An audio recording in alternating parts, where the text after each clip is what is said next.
Okay, should we start? Welcome everyone.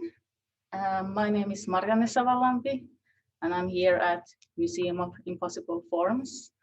And I'm hosting this event today on behalf of Museum of Impossible Forms. Behind me, you can see the Merpersons film and installation that has been made specifically part of this event. And we'll just start with going through some basic introductions and practicalities for today. So this event, Merpersons, Disability, Accessibility, Gender and Art, is part of Gathering for Rehearsing Hospitality Spring 2021, an online and on-site program that runs from mid-April until end of May as part of Rehearsing Hospitality's Frame Contemporary Art Finland public program that is running from 2019 to 2023. This edition of Gathering for Rehearsing Hospitalities is co-created by Frame, Digital Culture and Collaborative Art Agency MCULT, and anti-racist and queer feminist project Museum of Impossible Forms. Together, over the period of 2020 to 2021, we have collaborated with the aim to address art and institutional potential to facilitate plural and decentralized forms of knowing and access. Looking into how dominant and institutionalized knowledges and forms of access can be challenged from a range of perspectives. A guiding question of the program has been, how can diverse access to language, environment, culture, and archives produce more equal and just contemporary societies? Today at Museum of Impossible Forms, we invite guests and audiences to discuss topics surrounding merpersoning, disability, accessibility, gender, and art. The event features a screening of the film Merpersons, produced for this program, which focuses on gender and accessibility in relation to swimming and dominant mermaid mythologies. In addition to presenting the project, invited speakers, including researchers on disability, as well as artists who have been working on the topic surrounding water and mermaid mythology. Today's contributors are artist duo Burnout Mermaids, as in Iida Nissinen and Melanie Orenius, producer and curator Danai Anagnostou, Reetta Mietola, Blackie Pekka Koskinen from the research group Performing Disability Activism, Acts and Stories of Activism and the Finnish Disability Movement, as well as artist Tuuli Malla Rag Elnyg. And I will introduce each contributor again at the start of their sessions. And I would just like to also thank all the contributors today for making this event possible. Thank you to Frame for making this program happen and inviting Museum of Impossible Forms as a partner. And thank you now all the audiences for joining us today. Now for some further technicalities, I would like to remind you that we are streaming this on YouTube. So in case you don't want to be seen in YouTube, then there's a possibility to turn your cameras off or change your names. If you wish, this will be recorded and the recording will stay in YouTube at least the end of May. So please keep that on mind. We also have live captioning happening today. We have Eiri Välikangas and Pietari Jukarinen who are doing the captioning here. We also welcome comments and questions for each session. Please add them to the chat, so we will usually go them through during the end of each session. We also have here Eero Ylivakkuri and Kalle Kuisma from MCULT. You can wave there, yeah, who are behind the scenes as technical support. So thank you, technical support. And they will be contacting you if you have bad technical issues. Note also that we're following a safer space policy by Frame that is used by Frame.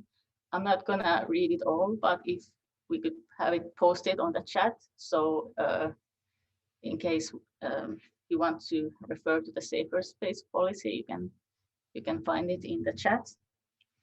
Maybe just a quick notes from the safer space is that because we are doing the captioning for events, then I would remind all the speakers to speak quite in a normal speed voice and clearly. I'll try to remember that myself as well.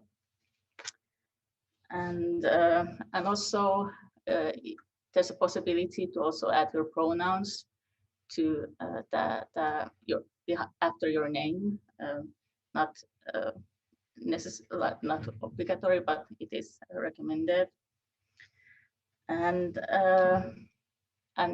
we also have a feedback form. So in case you want to leave feedback after the event, you can also find a link to that chat. Okay, and now to begin with our program, we're going to start by presenting the Merpersoning film and then having a conversation after that. So for this session, we have for our contributors, artists Iida Nissinen and Melanie Orenius, aka Burnout Mermaids. They are artists, art educators, witches, and mermaids who work with performative and participatory methods.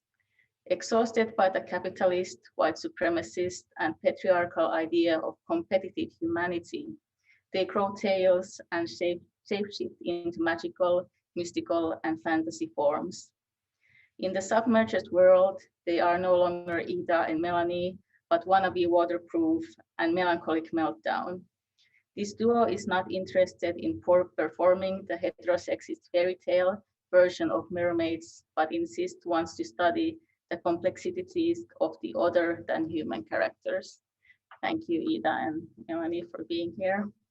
We also have Danai Anagnostou, who's been the editor for the film. Danai is a producer for film, media, and live art. She's currently the film curator for the Museum of Impossible Forms. In 2020, she began her doctoral studies at Aalto University School of Film, Television, and Scenography, where she studies hybrid models of production, curation, and education in the field of filmmaking. And thank you also, Danai, for being here. But before we begin the discussion, I think we should start with screening the film itself. A few words about the film. So the idea on making this film became partly also due to the kind of pandemic situation, which kind of started quite soon after we started the planning for this program. We had this idea of doing events or a session of events in swimming pools, and we're kind of interested on the notions of water and accessibility in terms of public swimming pools. But when we kind of started developing more, and when Iida and Melanie came along, we started to focus more on mermaiding in bringing issues of kind of just gender and sexuality into the topic of access to water.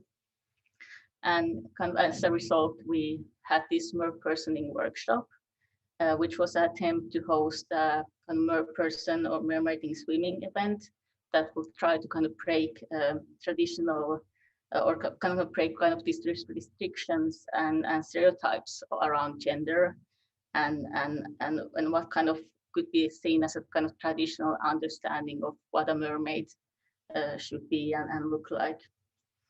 And then the participants were interviewed of their experiences on the workshop, and then the interviews are kind of forming the voiceover in the film.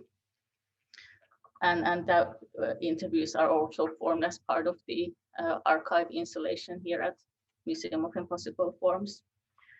But without any further ado, could we roll the film?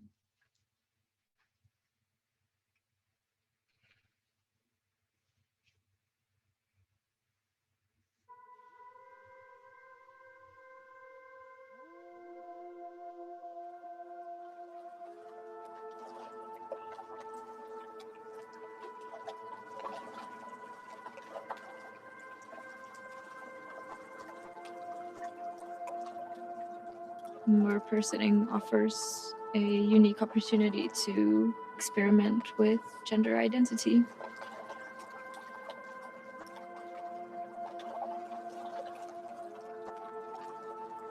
I've thought about mermaids, and mostly through a very westernized and maybe very female gendered perspective.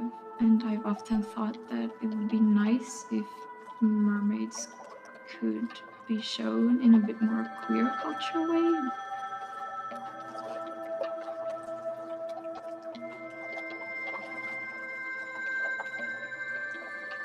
Almost everyone will immediately imagine pretty kind of similar type of mermaid when you hear the word. So somehow to realize that mermaid is actually a really fantastic creature, which is half animal, half fish, half human, and that it can be even like monstrous creature. It's basically a hybrid of two classifications, so two categories. Somehow invites many more interpretations than this one and only. I would use mersona or merpersona or water creature or whatever other name until the word mermaid is appropriated to mean to somehow include other genders, all genders, no genders, agenders, and all other type of interpretations.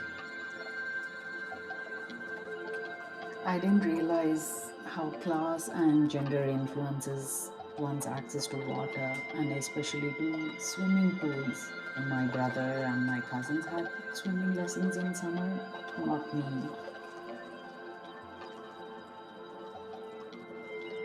I wouldn't say that we actually were teaching anyone. I think we just were somehow replaying or showing what we had learned or some basic things that we were able to embody ourselves. But I wouldn't say that it was teaching, because the idea was that anyone can kind of take over the mersona or whatever water creature they want to take, and we don't define the ways that they should move in the water.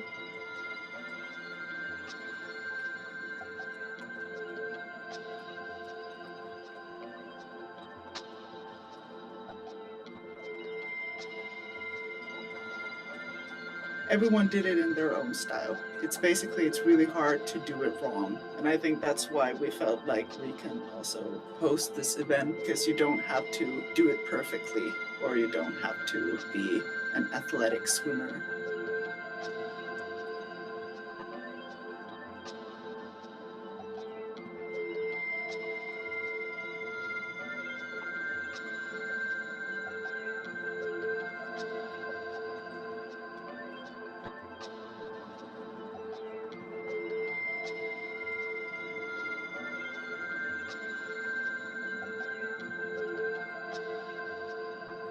I like that it felt safe because we had prepped a lot for the actual event and we discussed things together before we went into the pool.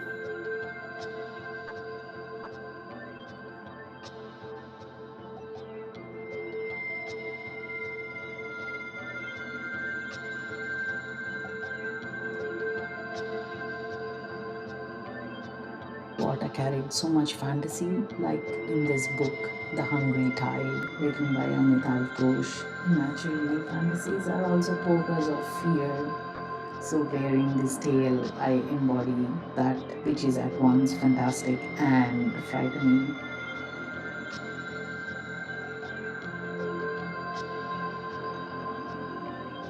Well, I would really, really want to do it more because it felt very freeing and it felt very fun. As long as it's inclusive, then I would love to see it happen more. This is very dependent on structures in society, and that's something that the organizers may not have possibilities to power to decide on making it inclusive enough because our structures aren't inclusive, and that shows in our public swimming halls, for example.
Great.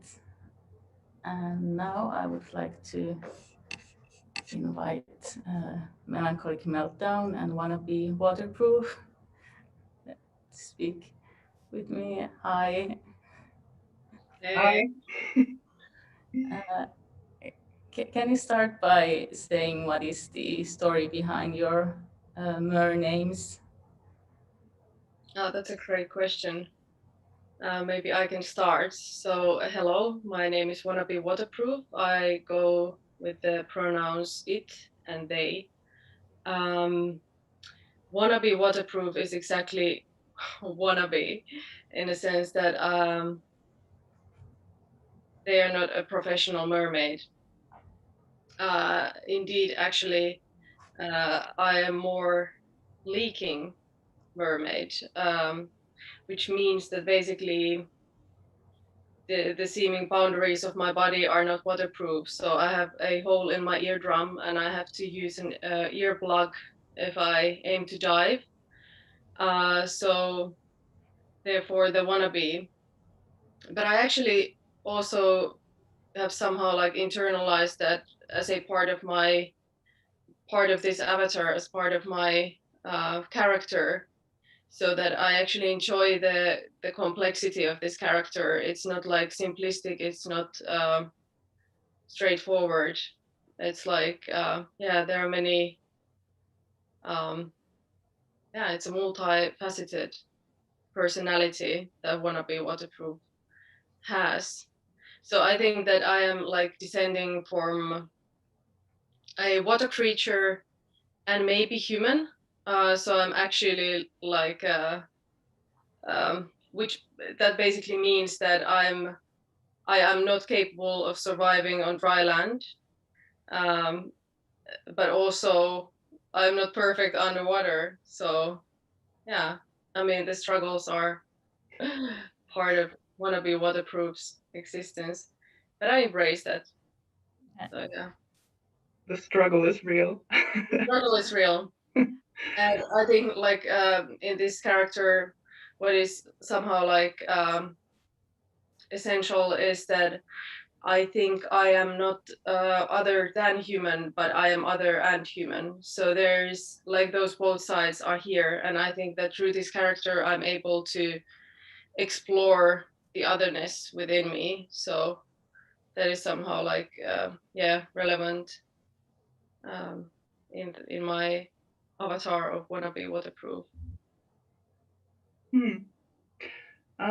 Melancholic Meltdown is, well, her pronouns are she or it.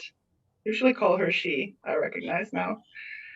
But she was born underneath a volcano, like she's a deep sea creature. And she's a bit dramatic and, well, melancholic, but I think she kind of struggles with her dark side. And she's not used to humans at all. So when she came up from the depths where she was born, she met Wannabe Waterproof and kind of fell in love and has attached herself to this new other kind of creature that reminds her of herself, but then she doesn't really consider herself human. So yeah. It's wonderful mythology that you have to your characters. And how long have you been doing this? How did you first become interested in the merfolk life? It was about 3 years ago. I think a friend of mine suggested to me that we should go and take a mermaiding class, and then I suggested it to Iida, and then I found out that Wannabe has a hole in her ear. But then we went anyway and got kind of carried away. Yeah, I think I clearly remember the point when Melanie suggested that, let's go to these mermaid classes, and they were, I think, like 7 a.m. It was during the darkest winter, 7 a.m. somewhere in Lauttasaari or something. And we got there every Wednesday for like, I don't know, 5 weeks or something, which was first of all an accomplishment in itself. But also it's really interesting because I think around the same time I started to dream of water a lot. So somehow the element of water has also come to me through my dreams, and my dream. I would say that my dream time is also a magical time for me and a source of artistic inspiration. So many of those dreams were actually really, or they are still, because I still dream of water, and they are pretty frightening. So the water element for me definitely is not the easiest one. It's somehow I dream a lot about tsunamis or these like water vortexes or drowning or losing control in the water and so forth. So I don't know. It's really interesting, and I think that there is a calling for me to dive in there. So I said Yeah. I said yes to this mermaid. And that was interesting as well because we're both kind of scared of water. I have this like transgenerational trauma thing that haunts me and my family, and then we both are kind of wary around water, and we're also not really comfortable in swimming pools, like public swimming areas. So we had both of these kind of, we don't feel comfortable and we're scared, but we were so fascinated by this possibility of becoming this magical creature and actually see if we can do it. And then realizing that, like we say in the video, like it's quite hard to do it wrong. Yeah, and I think it was like really you who were developing this merpersoning idea as opposed to mermaiding with developing the workshop. Can you maybe somehow open more of that thought process on trying to extend the mermaiding concept in the name and in other forms? Yeah, I think we decided to when creating this workshop or event or however you want to call it, we decided to not call it mermaiding per se, because mermaid already is so heavily loaded with kind of like the westernized, most well noticed or most well recognized character, which is basically like Ariel or something. So it's already so gendered, and we didn't want that. So we decided to use merpersoning term, which is kind of like more open, more inviting. And it's also like, yeah, there's a whole opening to way more imaginative forms of water creatures than mermaid per se.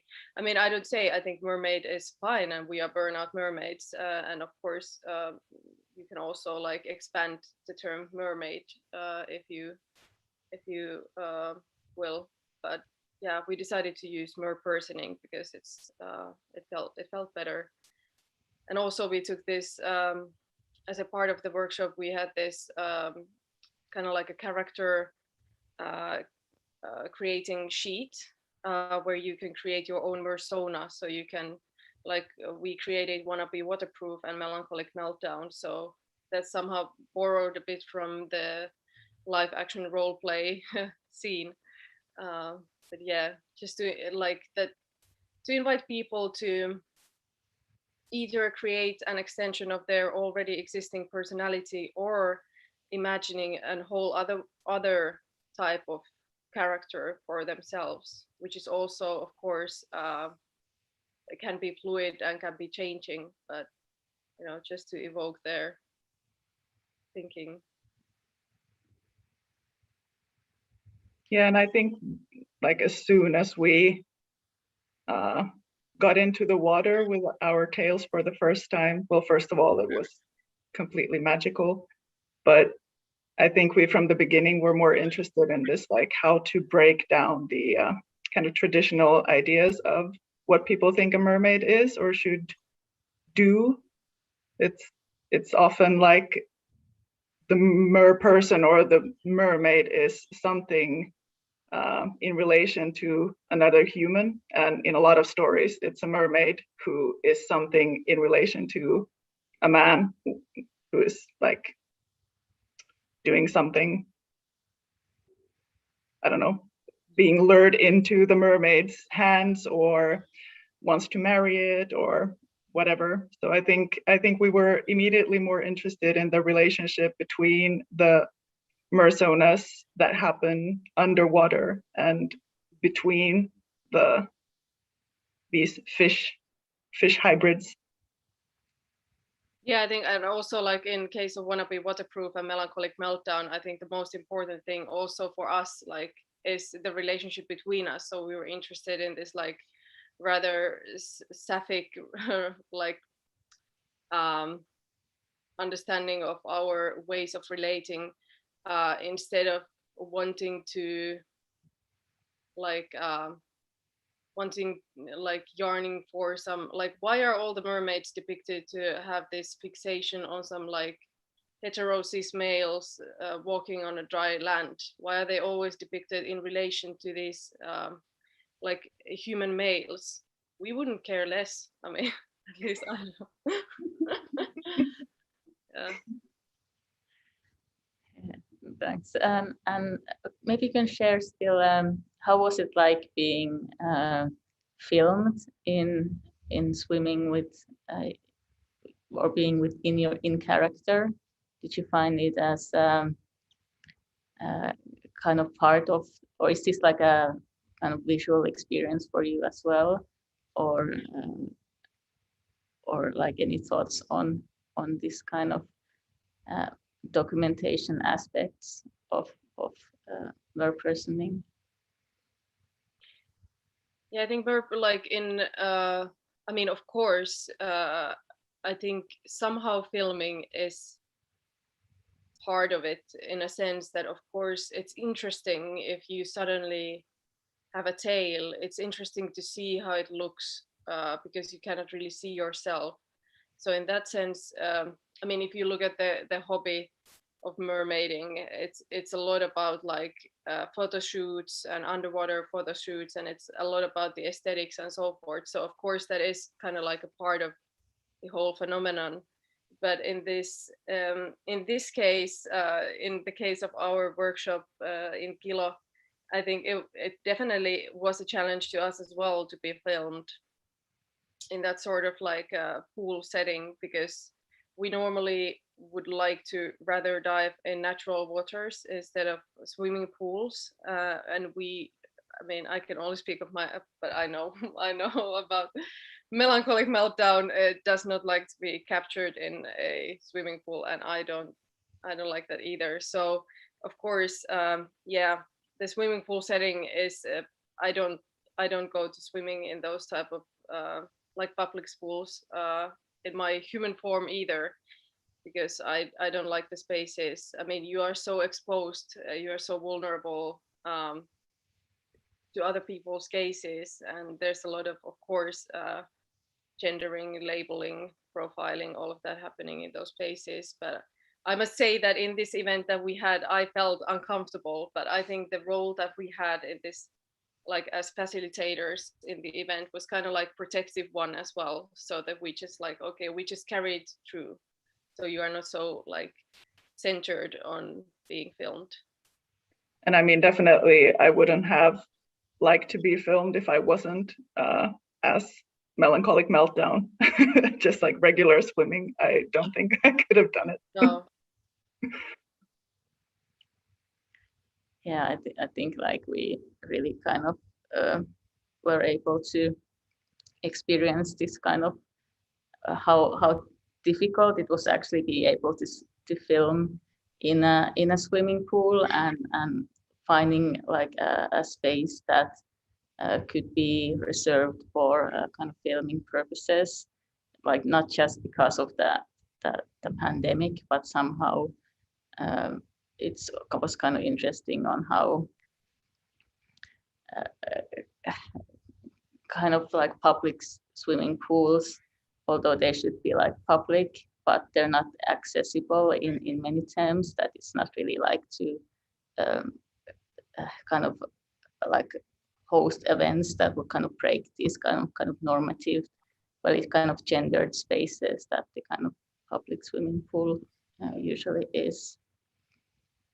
Yeah, but maybe we can talk more about these filming aspects. I can ask Danai, what's your experiences in doing this kind of underwater filming and filming in the pool?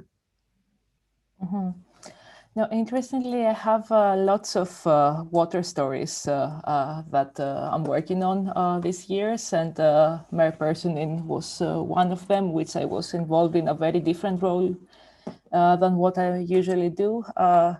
Mainly as a producer, my responsibilities are to finance a film, to build a team and mediate between them and make sure that they communicate well and that they have enough information and access to what is going on, and then to distribute the film. Though for the Burnout Mermaids film, and in collaboration with Marianne, I took a very different role than what I usually do, which was to edit the film, which it's not something that I have done before past film school, because it is not very encouraged in film making world to move from one space to another or from one department to another. So I think that this is also something that needs to come back into our adult professional lives, and to be able to share gazes or to influence the narrative that one is participating in collaboration with others. And I did attend the event and the filming as a production runner with Marianne, but I was not involved in what I usually do. So basically what happened there was that we made sure that the participants would be as comfortable as possible on that day. And then I received, and in collaboration with another person or some other people, it was Salla Hamalainen who did the sound recordings, and Lou Stromberg who did the sound design. I co-edited with Alex Nodinos, and the music was made by Melina Zamzi. We were responsible for conveying what Marianne and the Burnout Mermaids wanted to share with making the film. And I want to return a question to Marianne, if I may. What is the reason why you decided to present this with Melanie and Iida in this format, and what do you seek in the medium of the moving image? What we sorry, can you repeat? Yes, how did you decide to make a film out of this and not another art format, which could be, I don't know, seminar or participatory? I mean, there are other formats in the work itself, of course, but as a final, or not a final, because nothing is ever final, but as a presentation format. And since I think this is the first time you have been working with this medium, right? Yeah, well, I kind of briefly said in the beginning that in the end, it kind of started this actually like having a seminar type of thing in a swimming pool. But because of, I think, multiple practical reasons, it kind of then shifted to this, like first just to like have a like a small kind of gathering in a swimming hall, and then have that kind of recorded, and then that kind of grew up to be like a slightly bigger kind of filming process. So in a way, it's been kind of like a process. But I think like in the end, it also was this kind of idea that there is this hope for like me at least, that also through this kind of film we can kind of make mermaiding as a hobby kind of more well known, and also show that it's like, I think there's still kind of this strong image that it's for like children and not adults, and that there needs to be like a very kind of stereotypical thing of how a person who does mermaiding looks like, and maybe kind of break that, because mermaiding is fun and it is for everyone, for like every gender. So hopefully with this film as well. It will kind of show and also these kind of further issues in terms of accessibility and equality of like public spaces, including swimming pools, and kind of thought about that because it really kind of came across that like, yeah, how like gendered and often also physically inaccessible most swimming halls are. Yes.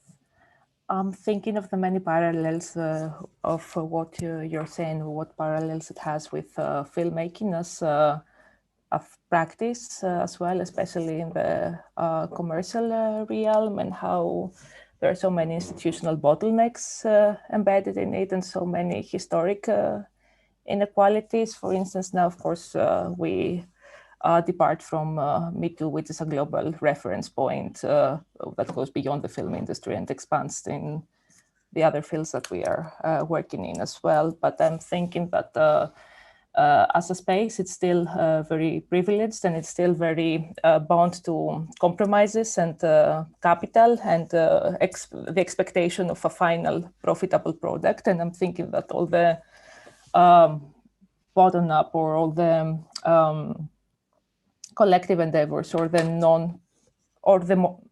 how should I say it, the more artistic endeavors or more activist endeavors of collecting and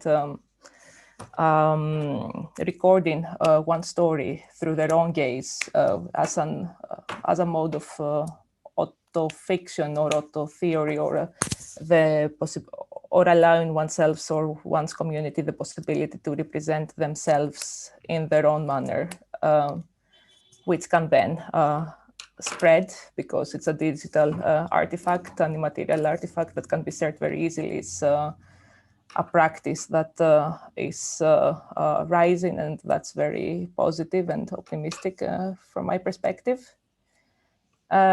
But then I'm thinking that all this is not only about affirming ourselves and the way that we work, and that we should always look for feedback from others, because we don't understand our blind spots sometimes, as we don't have the same experiences and the same knowledges with others. So one question that runs a lot in my personal thinking and research is how can we make the film industry and more accessible and more sustainable, in terms that it's not so much bound to a product or something that needs to generate profit for certain companies or foundations.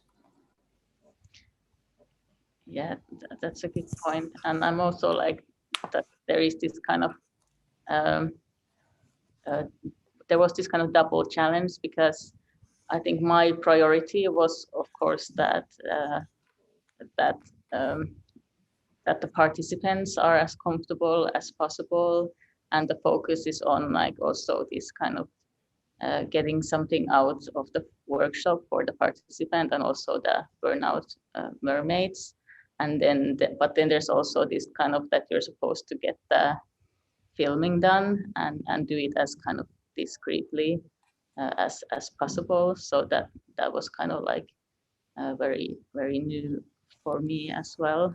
And I actually didn't even have like a background really in mermaiding before. So I admit that it was also like this was also an excuse for me to kind of get into mermaiding as well. So like I admit like some sort of kind of selfishness as well.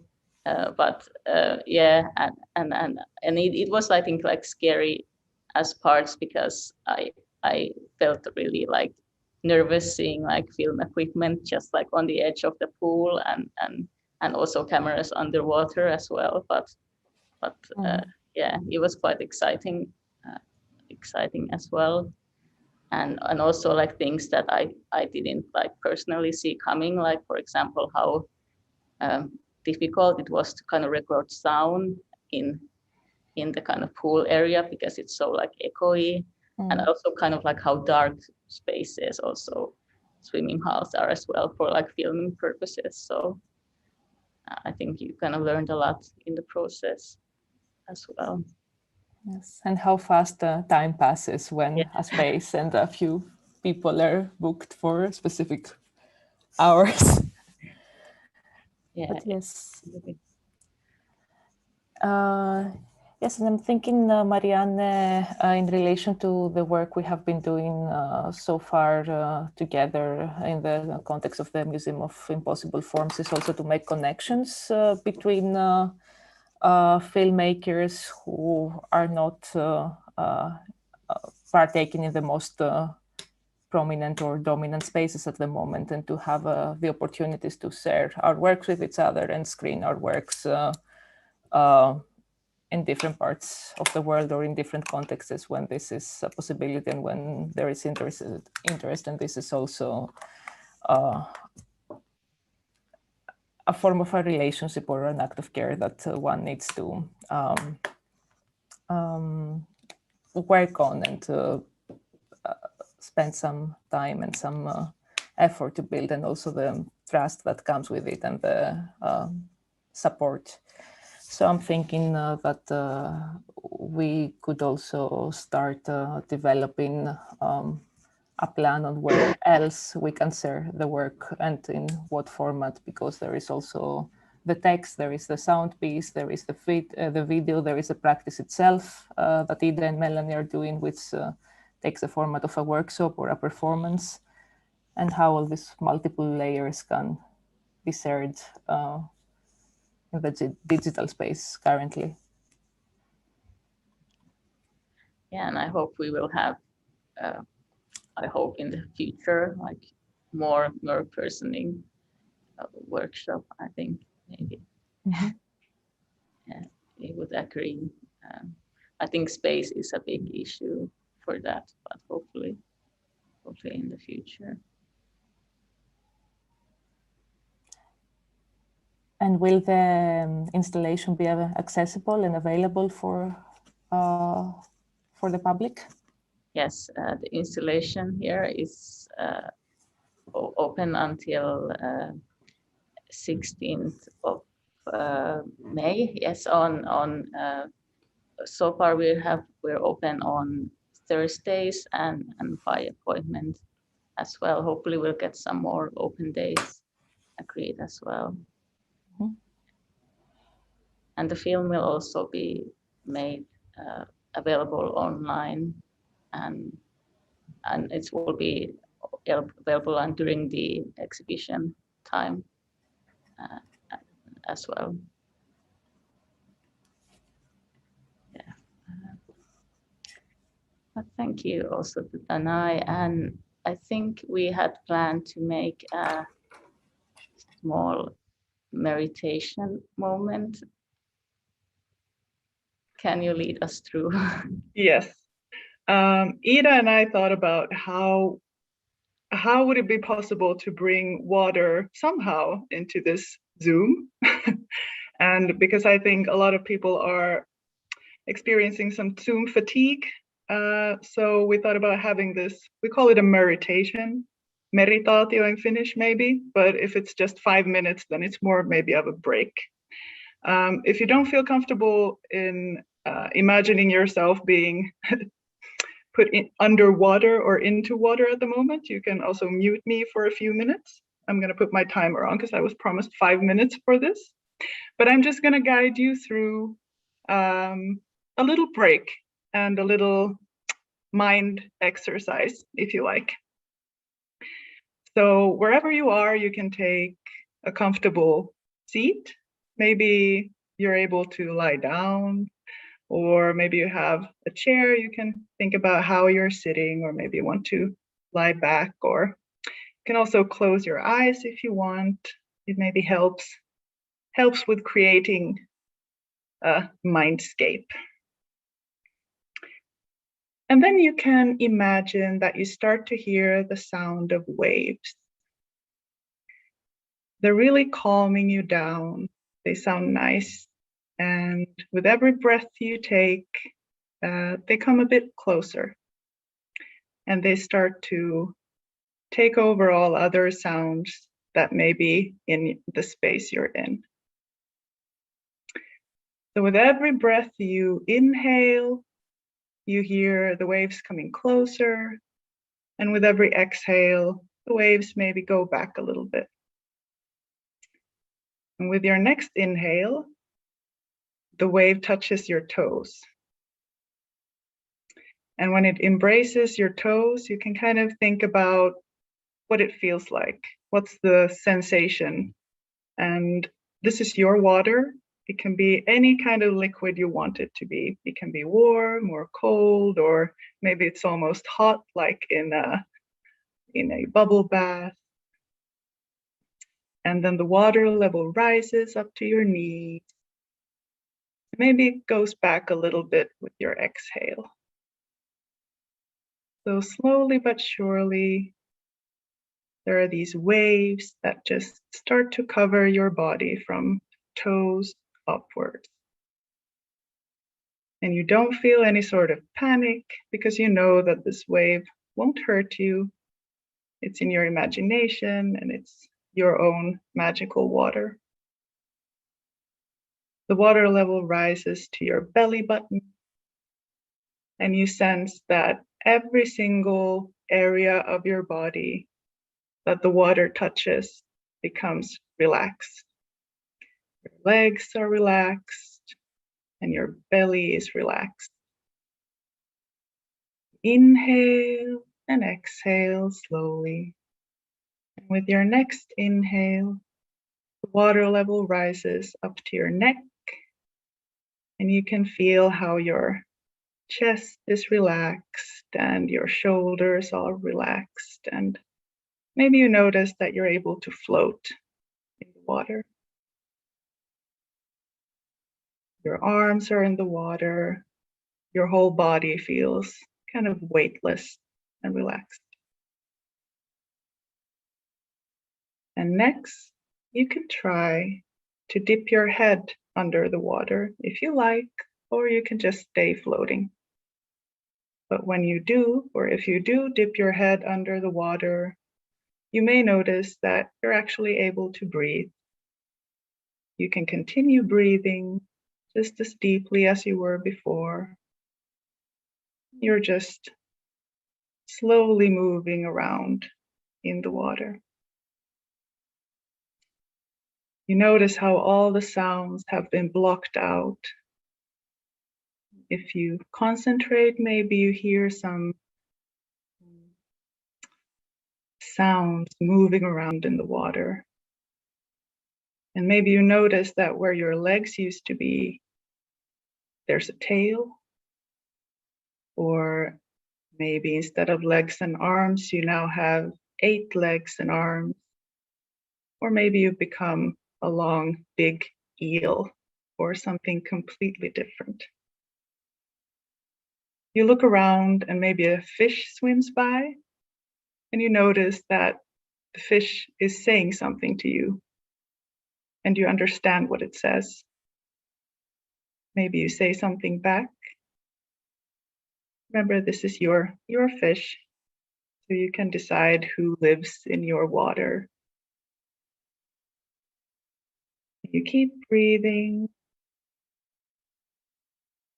completely relaxed. Then you can slowly come back up to the surface. This is just a short visitation, but you keep floating around.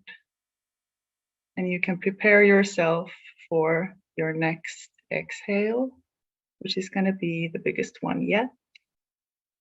And with that exhale, you're going to let all the water slowly run off of you. So you inhale, and then you exhale, and all the water slowly disappears. Maybe you feel how you're still a bit moist. Maybe some droplets drip off of you.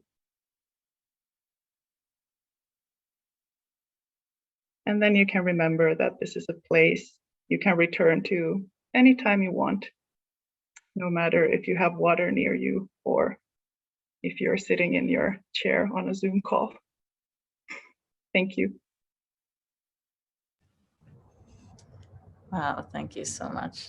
I think we should have like a meditation moment on every Zoom call. from now on. That was very nice. Okay, we have like a moment left still. Is there anyone from the audience who wants to ask anything or comment on anything? Or we can just keep.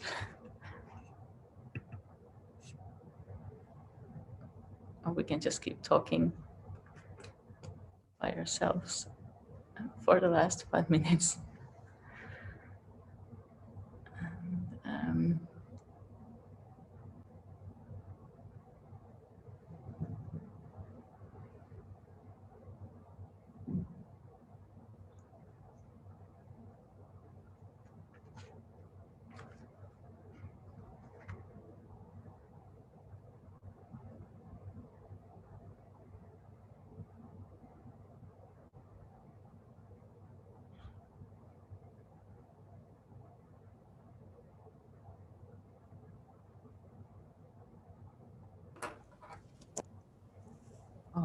I can try to come up with a question. yeah, I'm trying to look at the chat, but There are some thank you notes, but this is mermaids, you know, that's a really nice thanks. made up word, yes. Melanie and Ida, would you be interested in repeating the seminar in open waters if that's safe enough for salmon that requires several factors to come in place, like the pandemic to be under control, if not over, and then some special assistance maybe from people who know how to deal with, first aid, or it has a lot of logistics as well. But do you think that there is a possibility to have a bigger one, a bigger event later?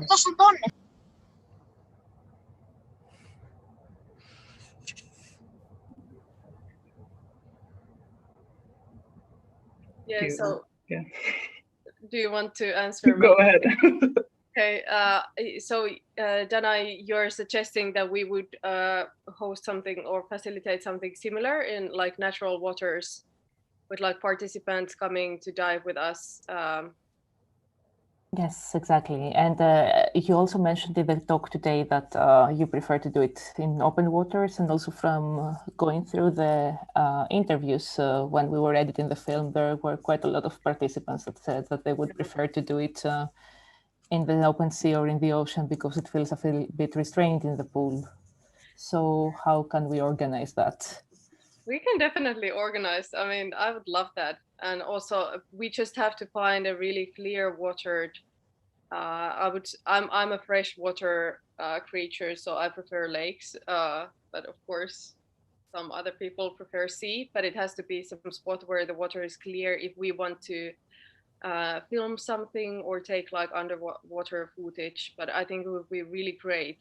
So let's hope that the pandemic is. I cannot cross my fingers with this. Let's hope that the summer will be nice and the pandemic allows. Maybe we can already. I mean, me and Melancholic Meltdown are going to definitely go diving this summer. But with participants, yeah, it would be great. Let's see if it's this summer or the summer on next year's summer. Hopefully. Yeah. I think it's only a question of finding a safe location, like a good location because it can't be too shallow, but there also has to be, it can't be too deep either. I think it's a question of location, but yeah, definitely. Yeah. Yeah, with the same team, it would be great if Marianne and you, Danai, would come along. I mean, I know Marianne has a tail already, so. I don't have a tail, but I can get one. You can get one, yeah. And we've done it in the sea as well when it was already like autumn, and it was really hardcore. It was quite awful, but it was still kind of amazing as well to be just like swept into the element. Yeah. Although then we had the problem that it was really cloudy, so we tried to actually film something underwater, but it was super cloudy and the sea was a bit stormy. So yeah, it wasn't so see-through that we actually couldn't capture anything from above the surface, below the surface. But yeah. Yeah, it was a disaster, but it was an interesting experience. Yeah, absolutely. Yes, if you have kept any footage from this experiment, I would also like to watch it at some point. And because I also have this problem that I'm a mer person who doesn't know how to dive yet. So I think at one point I was suggesting like that we could also do some like pictures, like which is just like laying on the beach like that and not going to water. I'd be also like up for that, like a mer tan session. Yeah, that sounds fun as well. Definitely. Okay, well, thank you so much. It was really like wonderful to do this film and also to talk about you with now and your like outfit looks so amazing as well. So thanks for that. Yeah, so I think we can like take this last couple of minutes to just do some change of speakers, but thank you so much. And Thank you so much. Thank you. Thank you, everyone. Okay. Bye. Okay.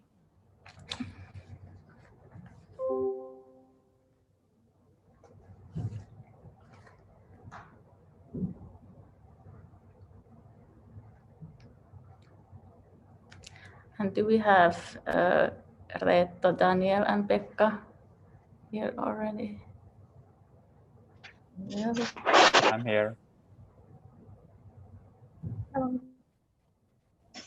Great. I'm here as well. Hello. Hello. Yes, I can hear you.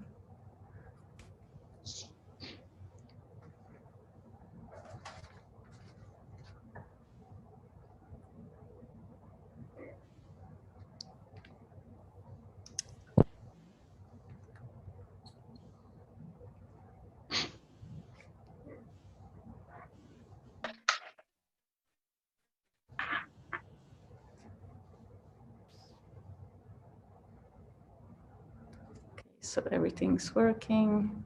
Just waiting for it to turn. Like we're being like really punctual today in our time. Okay, so we can start the next session. So I would like to welcome Reetta Mietola, Daniel Blackie, and Pekka Koskinen, who are members of the research group Performing Disability Activism, Acts and Stories of Activism, and the Finnish Disability Movement. And they're giving a talk titled What Counts as Disability Activism? Some historical and contemporary perspectives. And I asked you to do this presentation as from the very beginning when we were planning this project and planning for gathering for rehearsing hospitalities. It kind of, our discussions revolve very much around these issues of disability and kind of norms related to able-bodiedness and how that kind of came together with ideas of water and these kind of same issues that came up again in different contexts. And although this didn't really show in the end in the kind of film that we end up producing, then it was kind of still something that was constantly in our minds during this process. So that's why I'm really happy and grateful that you accepted the invite to come speak and kind of share your work on disability activism and kind of your thoughts around these research projects. So thank you very much for being here, and I'll give the floor to you. Okay, Thank you. I'll start, and I'll just briefly introduce the project and for 5 or so minutes. And I hope that my internet connection can hold up for that time, because it's been really unstable for the whole day. So we come from research project called Vammaisaktivismia tekemässä, in English, Performing Disability Activism. And I'll just show you our website. You can rather look at that than me. Sorry. Or was it the right one? Yeah. So hopefully that's the right one. And we unfortunately only have short description in English, but the other information is in Finnish. But the research project is funded by Kone Foundation for 4 years, and there's a research group of 5 people. I'm leading the project. We are all working at the University of Helsinki, and I'm Reetta Mietola. I'm leading the project. And then Pekka and Dan will be talking today here with me. I'm presenting some of their work. Then there's also Amu Urhonen working in the project. She's a disability activist herself and a kind of expert on disability issues as well. And then Arno Kauppila is working with us as a postdoctoral researcher. And the project is about disability activism, and the idea behind the project was that we wanted to focus on disability activism in a way that doesn't sort of define beforehand what can be activism and what cannot be activism, so that we could approach this from a as wide perspective as possible, and rather leave it up to the people who are doing disability activism in Finland to define what can be counted as disability activism.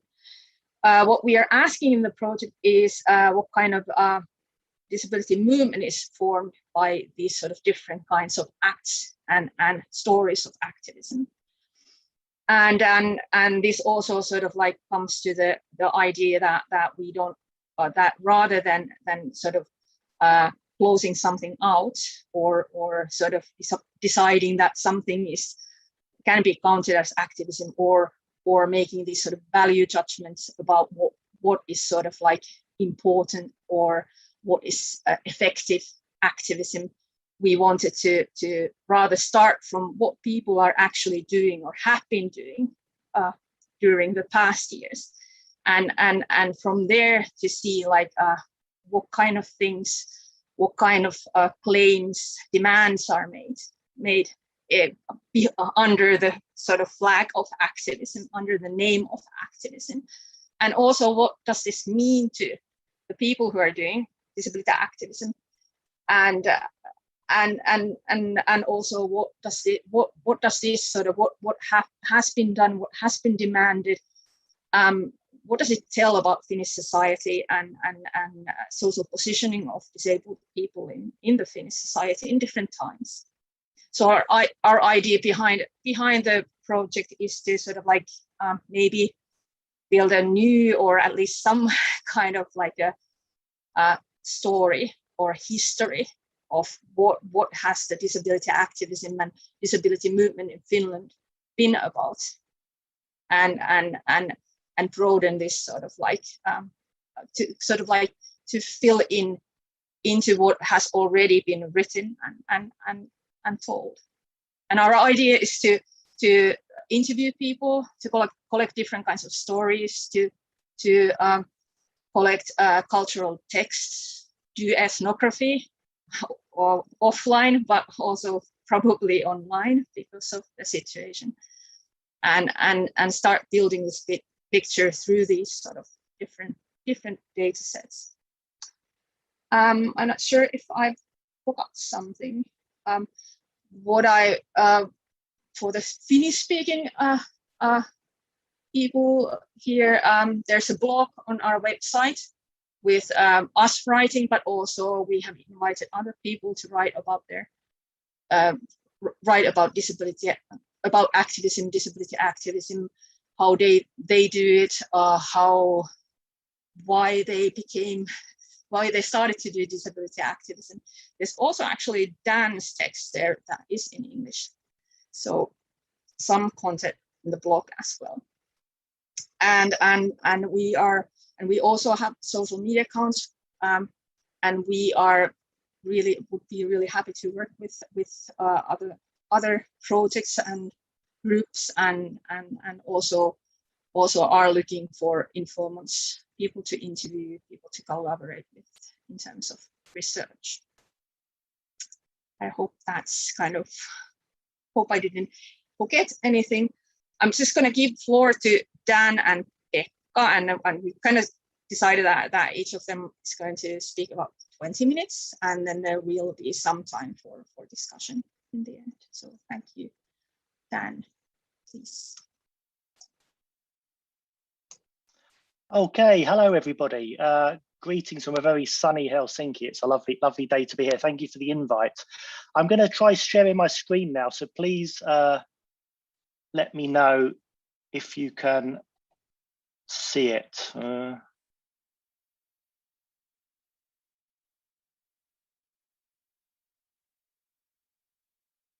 Okay, We can see it. Fantastic. Okay.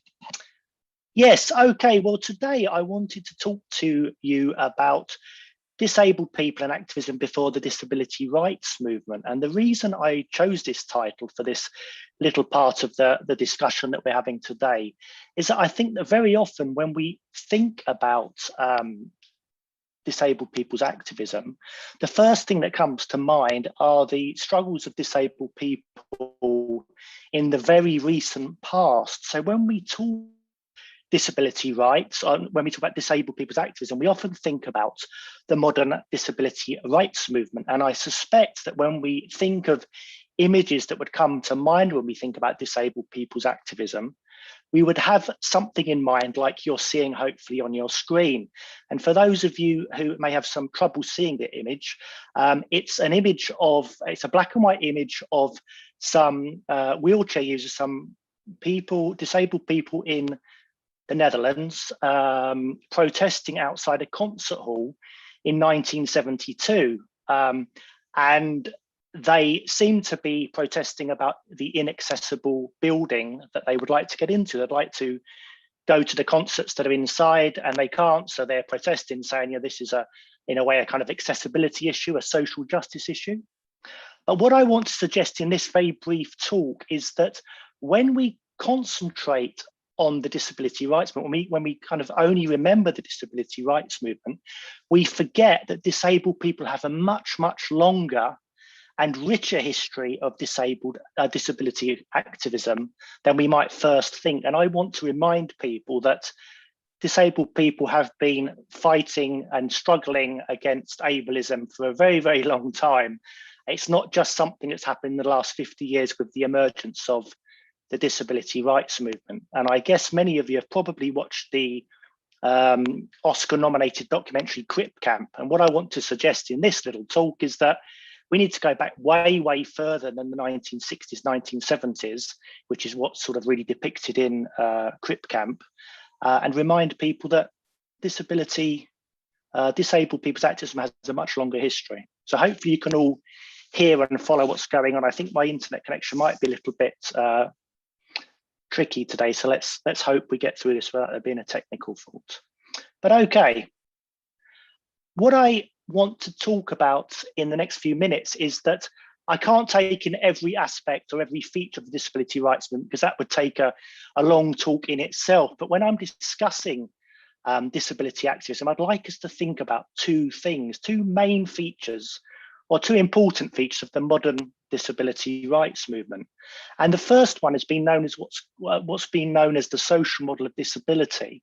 And this is something that most disability activists today in some shape or form adhere to. There are debates about how how accurate this model is of disability, but generally speaking, what it means, to really simplify, is to say that the origins of disability are not in disabled people's bodies or minds, but in social structures in society, the way that society views and treats people with physical and cognitive impairments. So essentially, the argument in a nutshell is that disabled people are not really disabled by their bodies or minds, they're disabled by the way society treats them and views them. So in this particular picture here I have on this slide, this is the classic example that people use to kind of quickly illustrate what the social model of disability is all about. So we have a picture of a wheelchair using man at the bottom of some steps, and it's obvious to us looking at the picture that, well, obviously the man can't get up the stairs like the other person is who's walking up a few stairs ahead of him. So in this case, it's a very kind of easy illustration to make the point that it's not the fact that the wheelchair user is unable to walk. The reason he can't access the built environment is nothing to do with the impairment that he has. It's to do with the fact that there's steps there and society's been designed in such a way that it doesn't accommodate his needs and his requirements to get around the material world. So yes, that's one thing with the modern disability rights movement. Most activists adhere to some form of a social model of disability, the idea that disabled people are disabled by society. It's not disabled people themselves that are to blame for their troubles, it's society. If we change society, the world could be a better place. It would be much more accessible and disabled people wouldn't be so marginalised. That's the argument in a nutshell. And that's at the heart of the modern disability rights movement.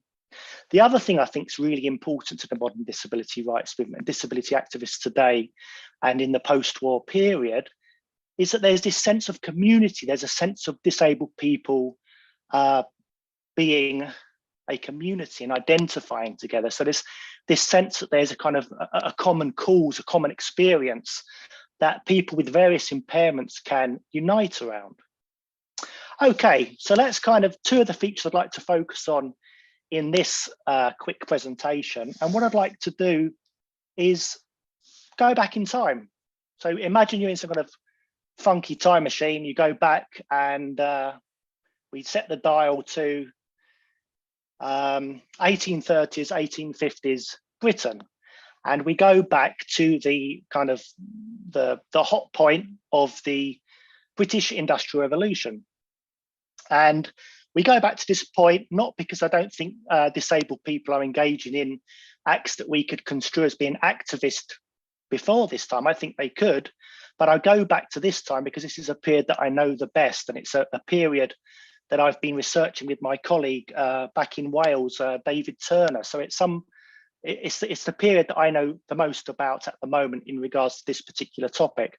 But I'd like to say that in pointing to the fact that disabled people have a much longer history of activism, I want to remind people that I think that this history goes back even further than the period I'm going to focus on today. So, okay, let's set the scene.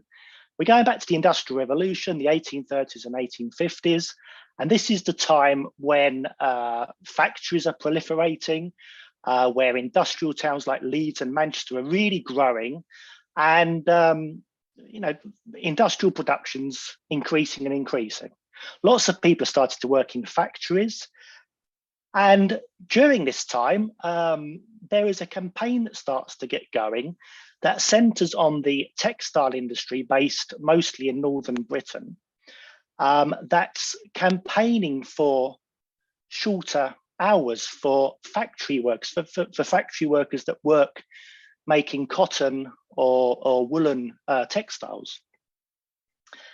And when we're talking about these campaigns that are waged for shorter working hours in industrial Britain, I want you to have in mind, the kind of these, classic ideas of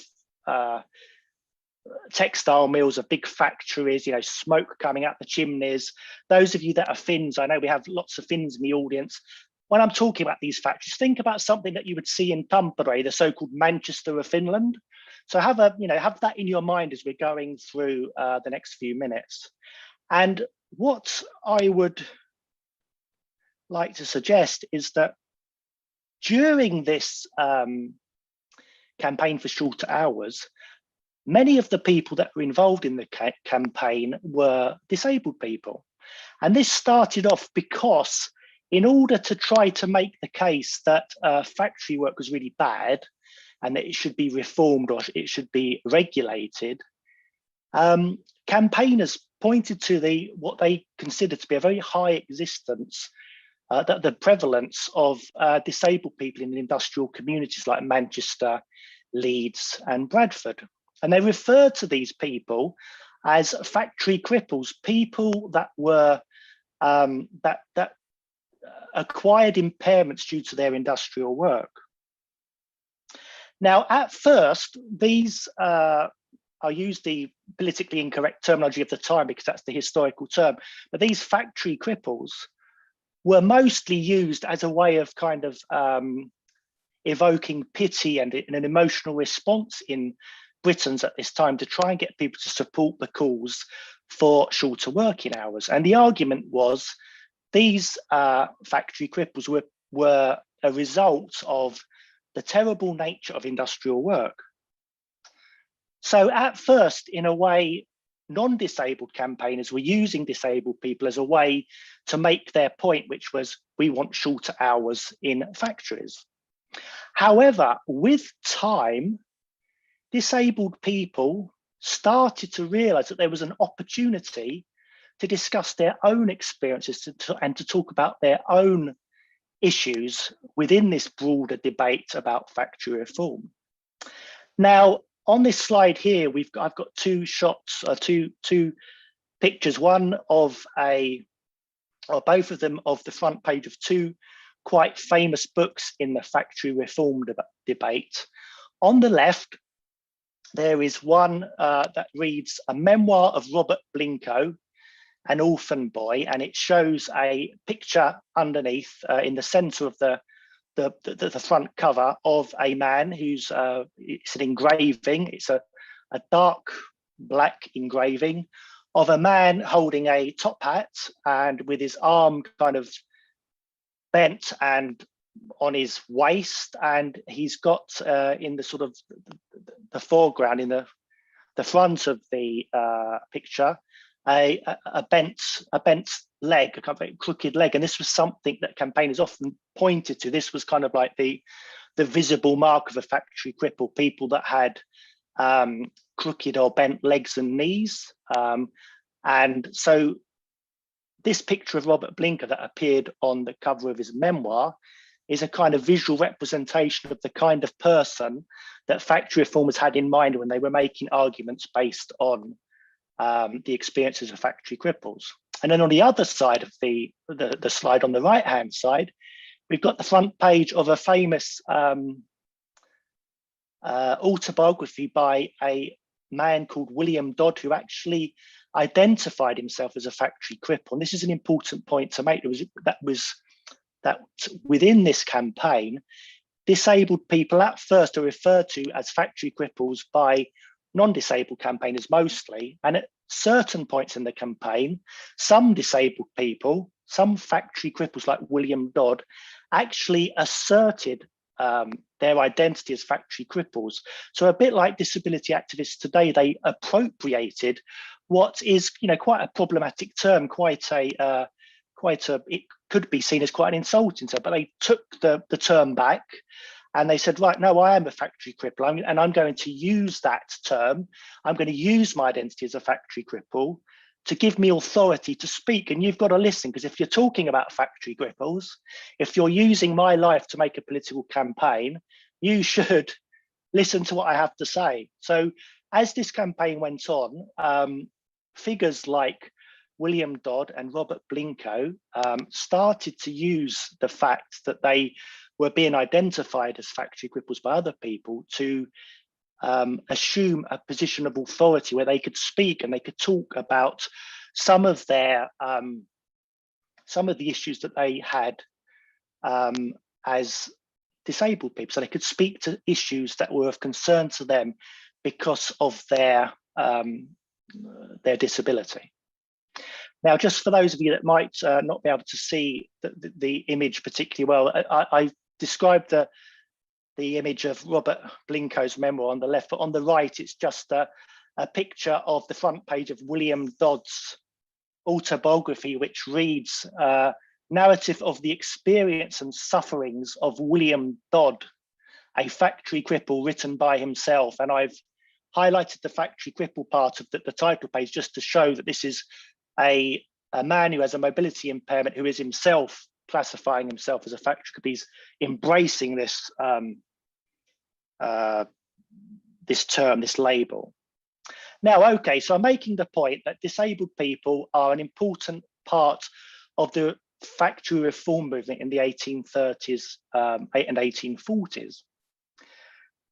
And they got up to activist things. So what kind of things do activists do? Well, if you go back 150 years to the Industrial Revolution, to the 1830s, the 1840s, in places like Manchester, in places like Leeds, in Bradford, many of these so-called factory cripples are doing what disability activists have done in the disability rights movement since the 1970s. Those of you that have seen Crip Camp, well, Judy Heumann, one of the kind of the big figures of the modern disability rights movement in the United States, what's she doing in that documentary? She's speaking to journalists, she's attending rallies, she's speaking, she's attending official inquiries, giving testimony to Congress, writing articles. She wrote a memoir recently. Well, you know, this stuff was going on 150 years earlier. It didn't start in the 1960s, 1970s. Disabled people were engaging in forms of activism that look awfully similar to some of the stuff that modern disability rights campaigners get up to. So I hope everyone's following me and I'm not talking too much. I do find timing these Zoom chats quite hard because I always find it hard to look at the watching time. So hopefully you're following everything. Basically, the point I've been trying to make so far is that the factory reform campaign started off as a campaign to get shorter hours in factories. And at the beginning, the campaigning was mostly done by non-disabled people. But with time, disabled people got more involved and they started to embrace the fact that they were the center of attention, that they were being pointed at, to introduce issues that were not necessarily really related to what the campaigners had on their agenda, but that they wanted to talk about. And they saw this opportunity to highlight some of the issues they had in their lives. So what did they have to say? Well, I'll go back to Robert Blincoe, which was the man we had on the previous slide. He wrote a memoir. He didn't actually write the memoir himself. He actually spoke to a radical journalist called John Brown, but he basically had a long old chat with a fella called John Brown and talked about his life as a factory operative in the first few decades of the 19th century. And I think some of the things that he said, first of all, to the journalist who wrote down his memoir, his ghostwriter, if you want, right? Modern day celebrity memoirs. Very rarely does, I don't know, Elton John had one out recently. He didn't write it himself. He sat down with a journalist and they wrote it together. This is what Robert Blincoe's doing in the 1820s. He actually gets interviewed by the journalist. But so Robert Blincoe talks to people about his experiences in the factories, and in doing so, he's able to introduce aspects of his life which are not the main concern of factory reform movement, but that he wants to talk about because he thinks things could be changed, things are not good. So I've got here a couple of quotes from him, and on the left of the slide, again, if you have trouble seeing this, on the left of the slide is just a close-up of the Robert Blincoe frontispiece that I showed on the previous slide. So it's Blincoe holding his top hat in his left hand and his kind of arm on his waist and his sort of crooked bent leg in the foreground. But anyway, so when Robert Blincoe was listened to, when someone actually took down what he had to say, he took the opportunity to discuss certain things. Now, one of them was he mentioned the fact that he experienced discrimination in the workplace because of his mobility impairment. Now, here on the right, I have a quote from his memoir, and this is what John Brown, his ghostwriter, wrote down when they were putting the memoir together. And here it is. This is a quote from the slide. After having been some months in Mr. Old No's factory, Blinko learnt that whilst he did as much work and as well as any man in the factory, Mr. Clayton had fixed his wages at 3 or 4 shillings per week, less than any other person's. Blinko could not impute this to any other cause than an idea that he was in so crippled a state. So over the course of his working life in the factories, he developed this this crooked leg. It's unclear how it actually happened. It might have been rickets or something, but he had some trouble walking and pain in his crooked leg. And as a result of this, according to Blinko's testimony, according to what he told John Brown, he got paid less than any other worker, even though in his own opinion he did, and I quote it again, he did as much work and as well as any man in the factory. So he's working as well, doing as productive, but for some reason he wasn't getting paid enough, and he felt that was because of his mobility impairment. So what does this suggest? I think this is in a way kind of social model thinking before the disability rights movement. He's pointing to the fact here, and very clearly he doesn't use exactly the same terminology, which why would he? Is 150 years before Judy Heumann and Ed Roberts and all the greats of the modern Western disability rights movement, but he's essentially saying the same thing. The discrimination he faces is nothing really to do with his body or his abilities. It's to do with the way that society treats him. It's not his body that's the problem. It's the fact that there is someone that for some reason thinks, well, you have trouble walking, therefore we're going to pay you less because, you know, we can get away with that. So he's highlighting discrimination here. And then moving quickly on, because I know we don't have so much time. Later on, Blinko actually is a little bit of a success story because he gets out the factory and he starts to set up his own business, and he makes, you know, some success as a small businessman. And later on, after he's given his testimony to John Brown, the radical journalist, he testifies before an official inquiry into factory labour in 1833.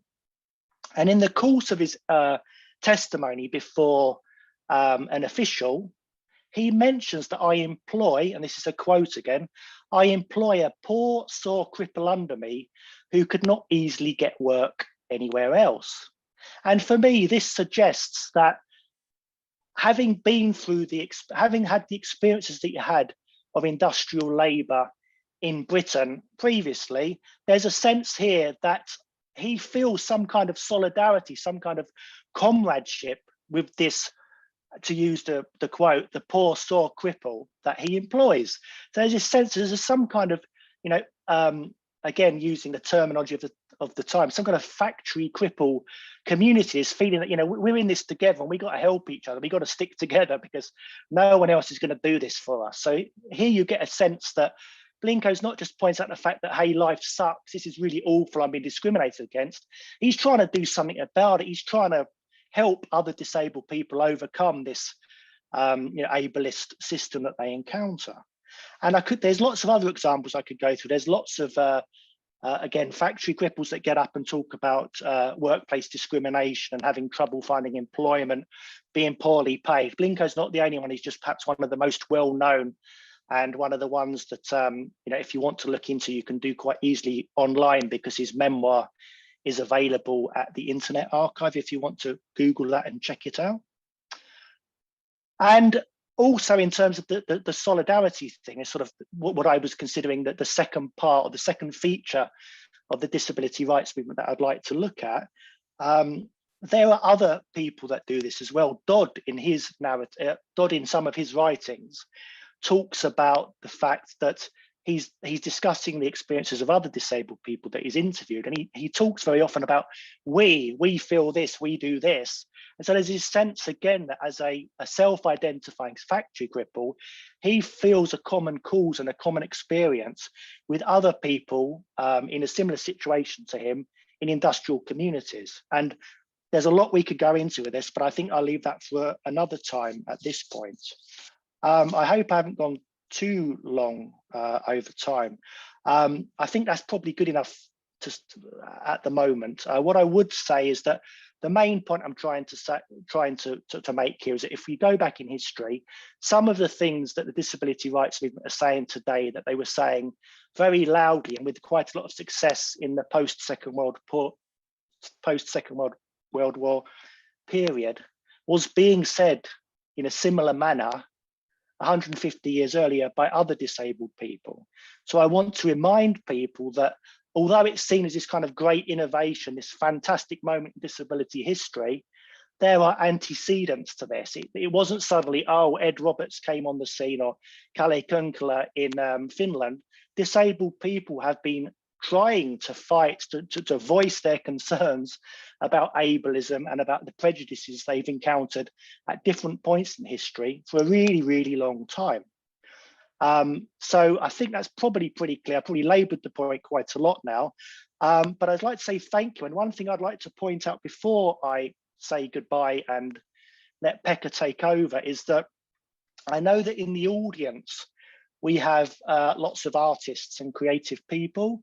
And I just wanted to point out that during the factory campaign, there was a lot of pictures and engravings of factory cripples. I've put another one here on the left showing again a man with some kind of bent, crooked legs standing in front of a factory. And this kind of imagery was quite commonplace. And you would find that banners and flags with these kind of images on would be held up at parades. And so this kind of, the factory cripple motif became a sort of, a symbol, a rallying call almost for factory reform campaigners. And I just wanted to point out this rich disability related visual culture, because I think if you're an artist and you know this history and you go back a little bit further, if you go back before the birth of the modern disability rights movement, you can find some fantastic, really amazing inspirations for visual arts, because it's there and it's a way of also connecting artistic practice to perhaps the longer history of disability connected activism. But on that note, I think I'll leave it there, and I do hope I haven't gone over time and killed Pekka's. But we can now while we change and Pekka comes in, we can jump back on that time machine and travel back that 150 years or about so, and give floor to Pekka wherever he is. Here I am. Hi all. On my behalf, thanks for inviting and allowing us to give this presentation. Dan, that was interesting and super rich account in such a small time schedule. I will be touching some parts of your ideas also, but mainly I will focus on the relationship between different modes of disability activism and the quest for intersectional thinking in recent theoretical discussions. And I can share my screen.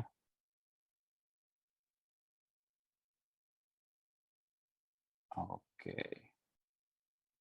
I will just briefly describe what I have coming up. So I'll have like only few slides with mainly quotes from different texts, and I will be reading them aloud for you.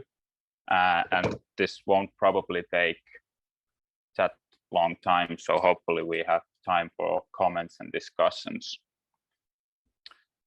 Okay, so what I would like to start with is a quote from an article in a recent anthology on disability activism called The Routledge Handbook of Disability Activism. In the quote and in the article, Charlotte Jones and others write, modes of activism are conceptualized in a broad sense here, from artistic endeavors to parliamentary lobbying, social media interventions, personal conversations, and direct actions. And in a way, this also relates to dance ideas or the different forms that have been live and well documented already in the 1830s, 1850s. And Jones and others quite well summarize the rich history and current plurality of disability activism. And I think many of us recognize many important aspects and examples of such different modes of disability activism. However, I would like to briefly ponder on this broad conceptualization, what this alignment of different modes of activism together means, and what kind of questions we should address to include all these together. And I do recognize that some of these are contentious issues, as politics usually are, and I'm in no way opposing Jones and others' view and call for the plurality of different modes of disability activism. Rather, my aim is to discuss some topics that make such an alignment possible and comprehensive in the current era. So as Dan was also mentioning about the social model of disability, one possible way to understand the broad sense of disability activism is to discuss it in relation to different understandings of disability. How the plurality Jones and others are referring to links to the different understandings of disability.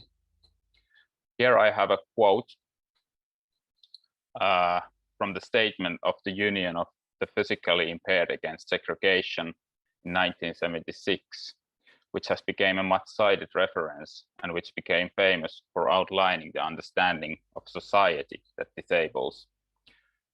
I read it for you. In our view, it is society which disables physically impaired people. Disability is something imposed on top of our impairments by the way we are unnecessarily isolated and excluded from full participation in society. Disabled people are therefore an oppressed group in society.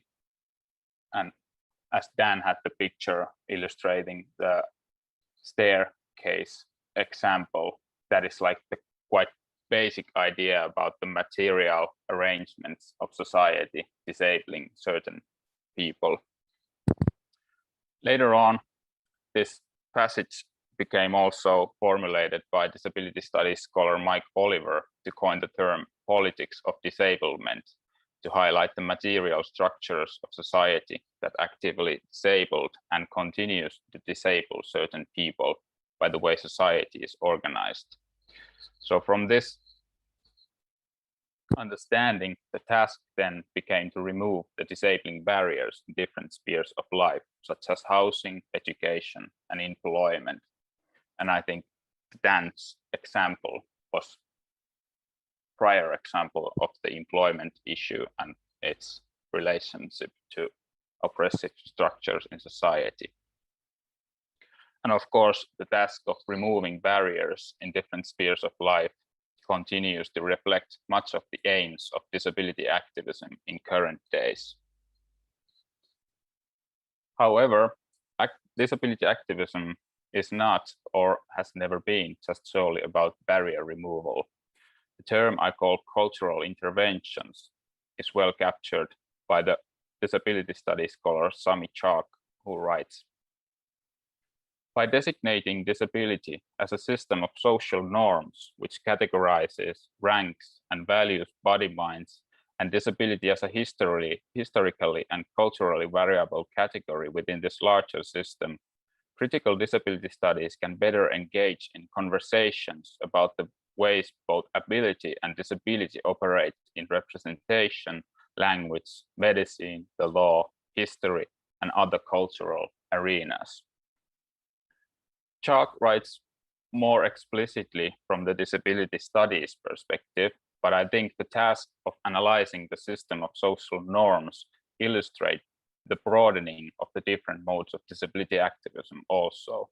So if the task is to intervene in the cultural and social norms, then it becomes quite reasonable also to broaden the repertoire of disability activism from the parliamentary lobbying to more like artistic practice, I would say. The barrier removal and cultural intervention nexus also relate to discussions of the shifting aims and frameworks about disability activism and disability politics more broadly.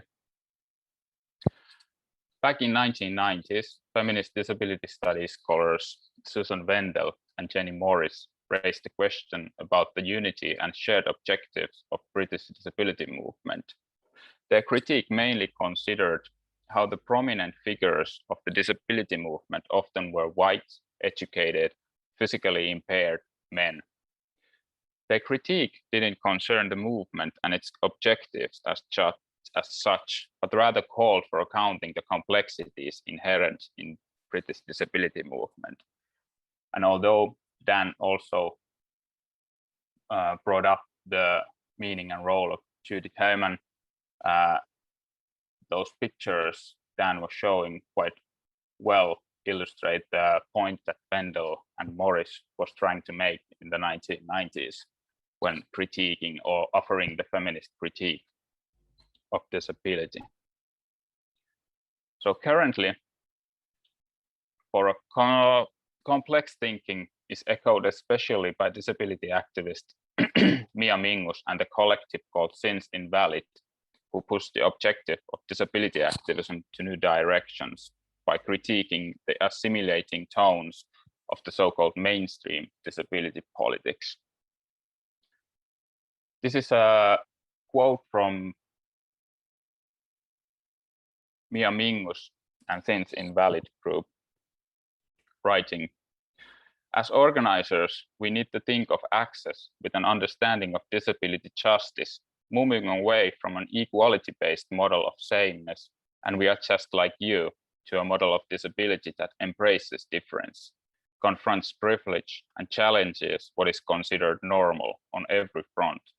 We don't want to simply join the ranks of the privileged. We want to dismantle those ranks and the systems that maintain them."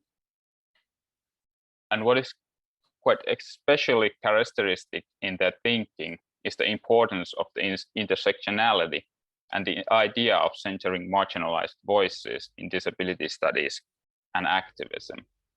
At their echo for the dismantling of the normal on every front and not wanting to be among the ranks of privileged quite well resemble the queer theoretical debates concerning lesbian and gay movement and their focus on narrow demands such as Marriage Act and so on. So in the quote and the objective of confronting privilege and challenging normal on every front, one can see resemblance with Sami Chalk's call for an analysis of social norms. This also highlights the intertwining of scholarly and activist work in disability studies, where concepts and ideas circulate and are developed in different but overlapping contexts.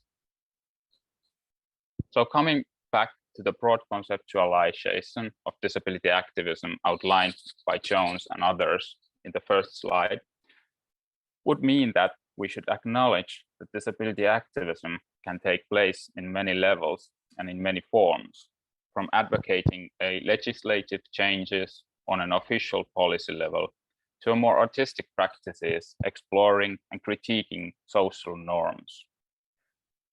This idea would also mean staying attuned how different socio-political systems that devalue different bodies and minds and ways of being are resisted in locations and ways that doesn't always take place under the term disability activism as such. Thank you.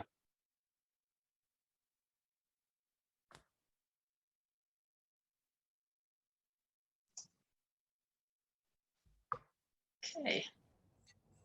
So how do we do this discussion bit? If there's any comments, any questions, we are here to answer them and to hear them.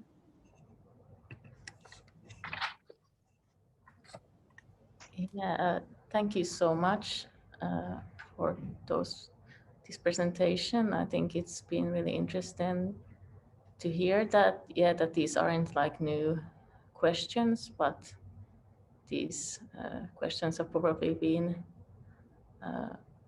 existing as long as, well, disabled people have existed, so always, and how these many kind of different societal issues or concerns are being connected by the fact that people suffer from different ways when they don't fit this this understanding of what is the norm or what is kind of normal in society. So yeah, it's more of this. The problem is with the society and how it is constructed, and not with the people themselves.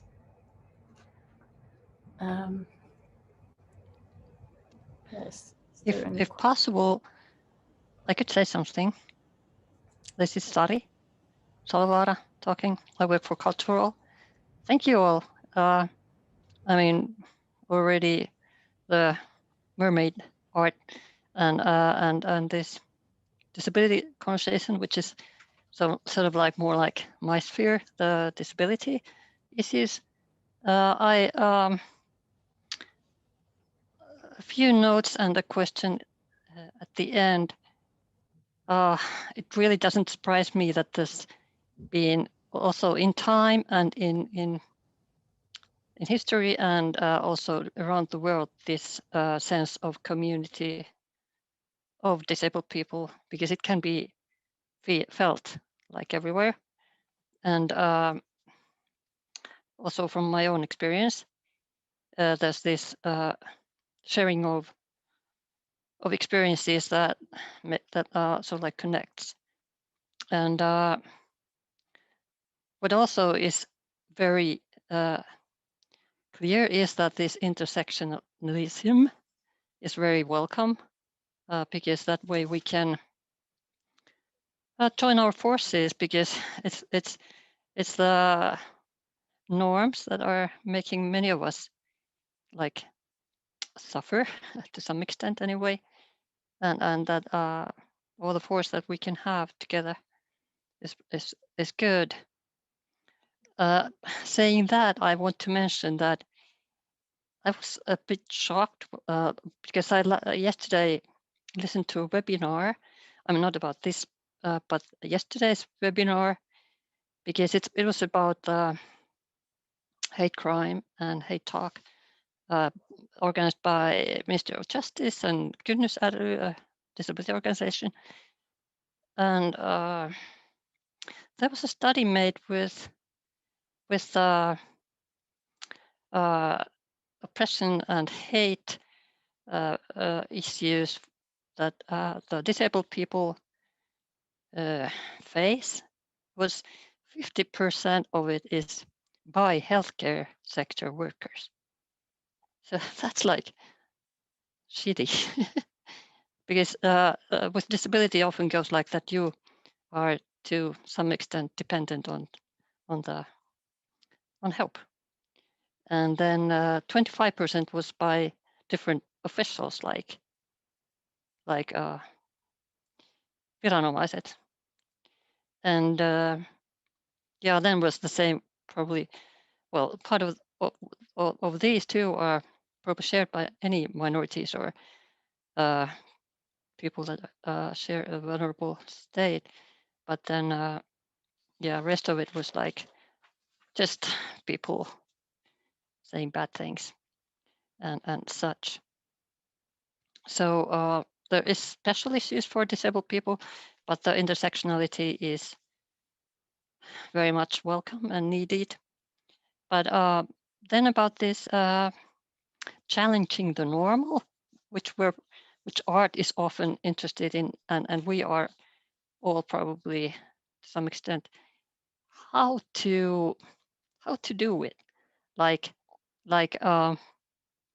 okay, with art, and it was brought up by Pekka Koskinen that the activism can operate on many levels and spheres. But what are your suggestions? What to do?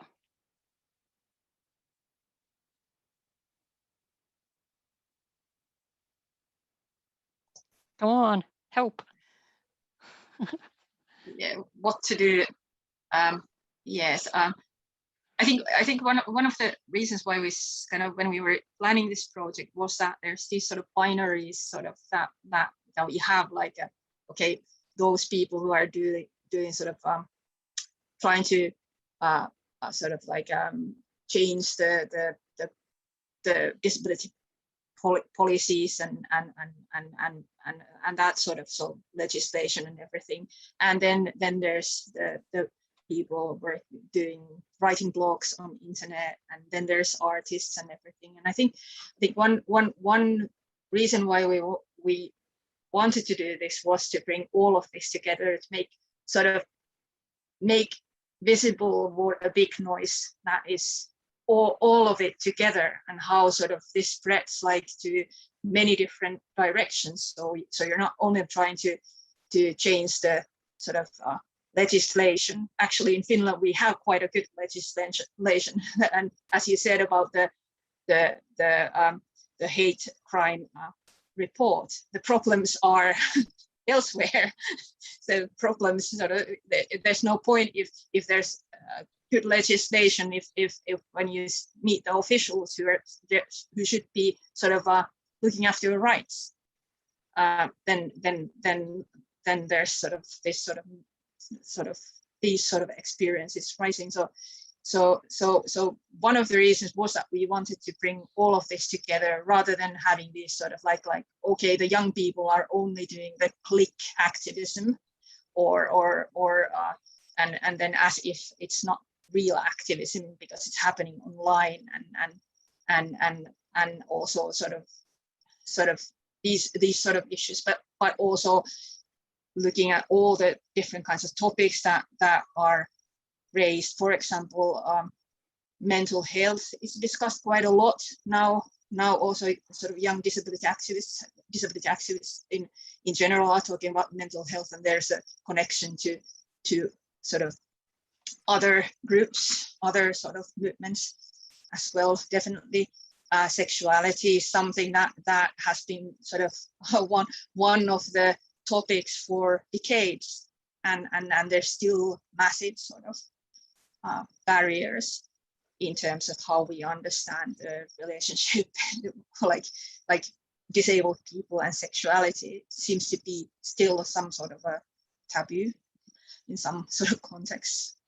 So these sort of things that rather than sort of thinking about these as sort of like, okay, there's that a handful of people who have been working on this for 10 years or something, and then there's that handful of people, that rather just pulling everyone together and showing like, okay, that's a kind of massive sort of, and it happens. I understand that better now, your concept of activism. Yeah.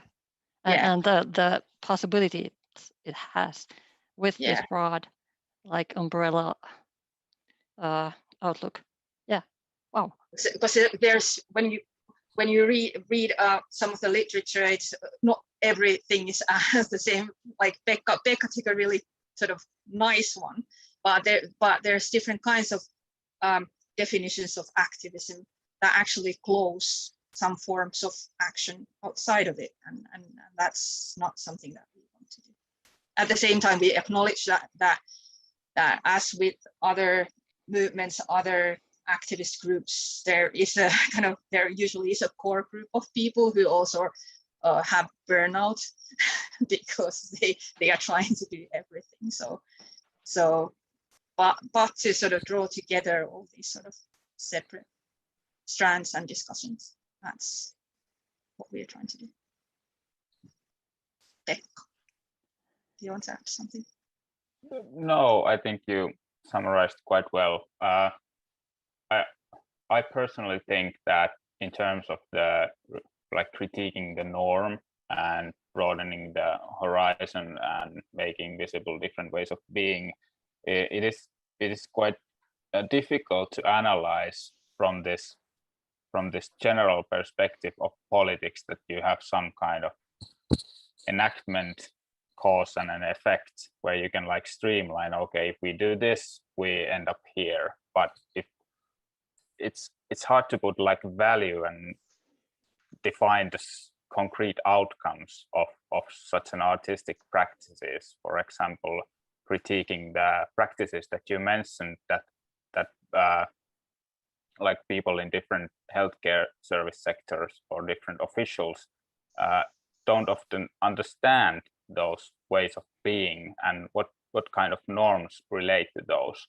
My like favorite example is the topic that is highlighted at least by Kaisa Leka in their cartoons, is the personal assistant always understood as being a partner of the disabled person, and the encounters of different people in different like city areas that generate. So I think that is one possible way to illustrate the idea of artistic practice, critiquing the norms.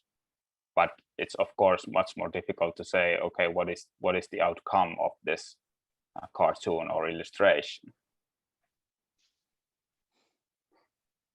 I think there's a couple of some question to Dan in the chat. Yeah, I noticed, as I was just about to say, can I speak quickly? Because I find these Zoom, you get so much going on and I can't multitask, and if I'm trying to type and speak, and it's tricky. But yeah, I think the one of the, very quickly, because I know you've got other things on the program, the history of the term cripple, that's a big one. But in terms of the where does is the factory cripple the first known time when the word cripple has been reclaimed? I'm not sure, to be honest. I don't know. I mean, I've read a lot of history, the 18th and 19th century history, and I haven't come across many instances where people are reclaiming the term too much. But I suspect that it might have gone on earlier, but I don't know. But this is perhaps one of the first times when it was reclaimed in such great numbers in a movement for political purposes. But as a historian, one thing I do know is that the further you go back, the more interesting stuff you can find. So it's like, I specialize in 18th and 19th century history, and there's loads of groovy stuff happening in disability history then. But I know from speaking to colleagues who study the ancient world, the early modern period, the medieval period, there's a lot of interesting evidence to show disabled people's agency and struggle and fighting back. So I wouldn't like to say categorically that the term cripple isn't reclaimed to some extent prior to this time, but I would say that, to my knowledge, this is perhaps one of the first times where disabled people are asserting self-asserting their identity as factory cripples, as cripples, to help a political cause. And there was another little question in here quickly about what can we learn from the figure of the factory cripple, and questions of access, etc. One thing I would say, and I'm pleased this question came up because it gives me an opportunity to clarify something. When I was talking about the factory movement, I wouldn't want anyone to think that this is exactly the same as a modern disability rights movement. For one thing, as I try to sort of hint in the presentation, that this was a campaign for shorter factory hours, not for improving the position of disabled people. So this wasn't a movement either of disabled people or for disabled people. This was for the industrial working class. This was for textile workers. So that's a very important distinction to make.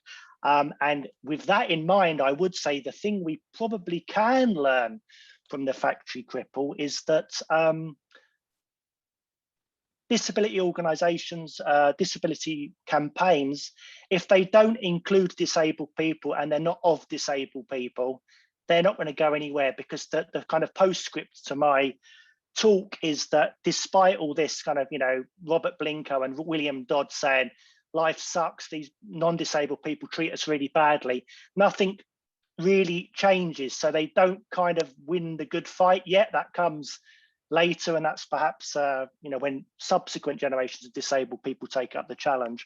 But I would guess my short answer to what can you learn from the factory cripple is The factory cripples didn't have any success in improving the world for disabled people in the Industrial Revolution because the movement they were part of was not for them or of them.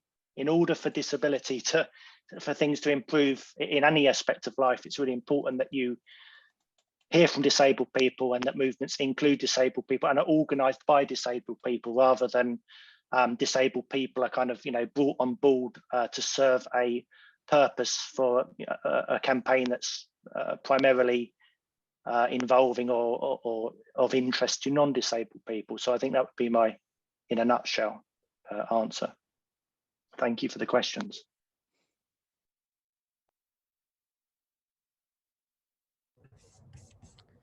Yeah, I'm really sorry that we've run out of time, but thank you so much for this interesting conversation as well and taking part of the discussions today. Okay, so and in the program, this part, we're having a break. So we will see you again in 15 past, so almost 15 minutes. We have a break. So see you again for the last session, Water as Artistic Practice, 1815. Thank you. While we are on a break, we're showing a video from Kontula. This is the installation view. You're free to join or stay with us, but also go get some exercise or just go out from the screen.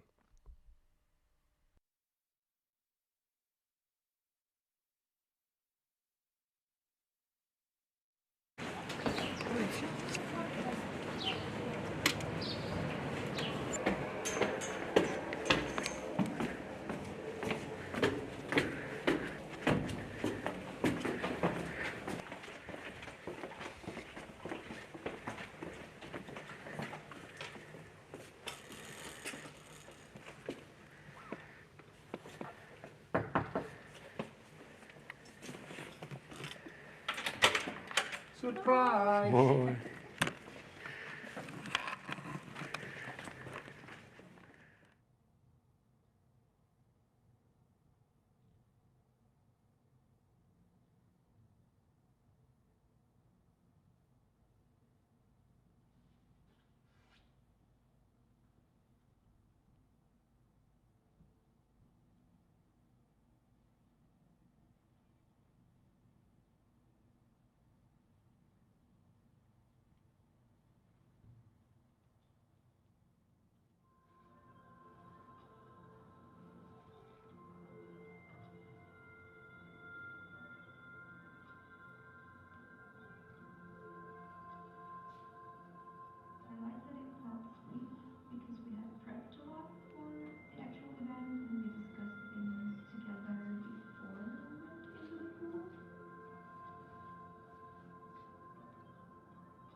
Water carries so much fantasy, like in this book, The Hungry Tide, written by Amitav Ghosh. Naturally, fantasies are also photos of fear.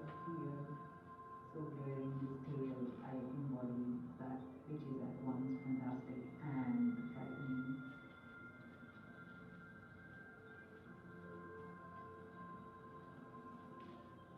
Well, I would really, really want to do it more because it felt very freeing and it felt very fun as long as it's inclusive. I would love to see it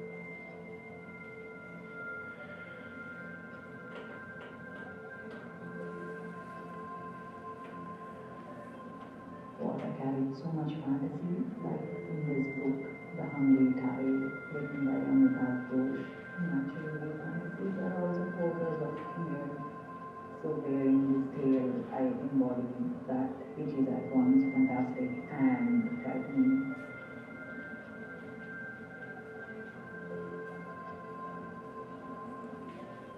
Well, I would really, really want to do it more because it felt very freeing and it felt very fun. As long as it's inclusive, then I would love to see it happen more. This is very dependent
Hello, everyone. I Hope you had a nice break. Is Tuuli here? Yes, I'm here also. There you are. Okay. Been blocked.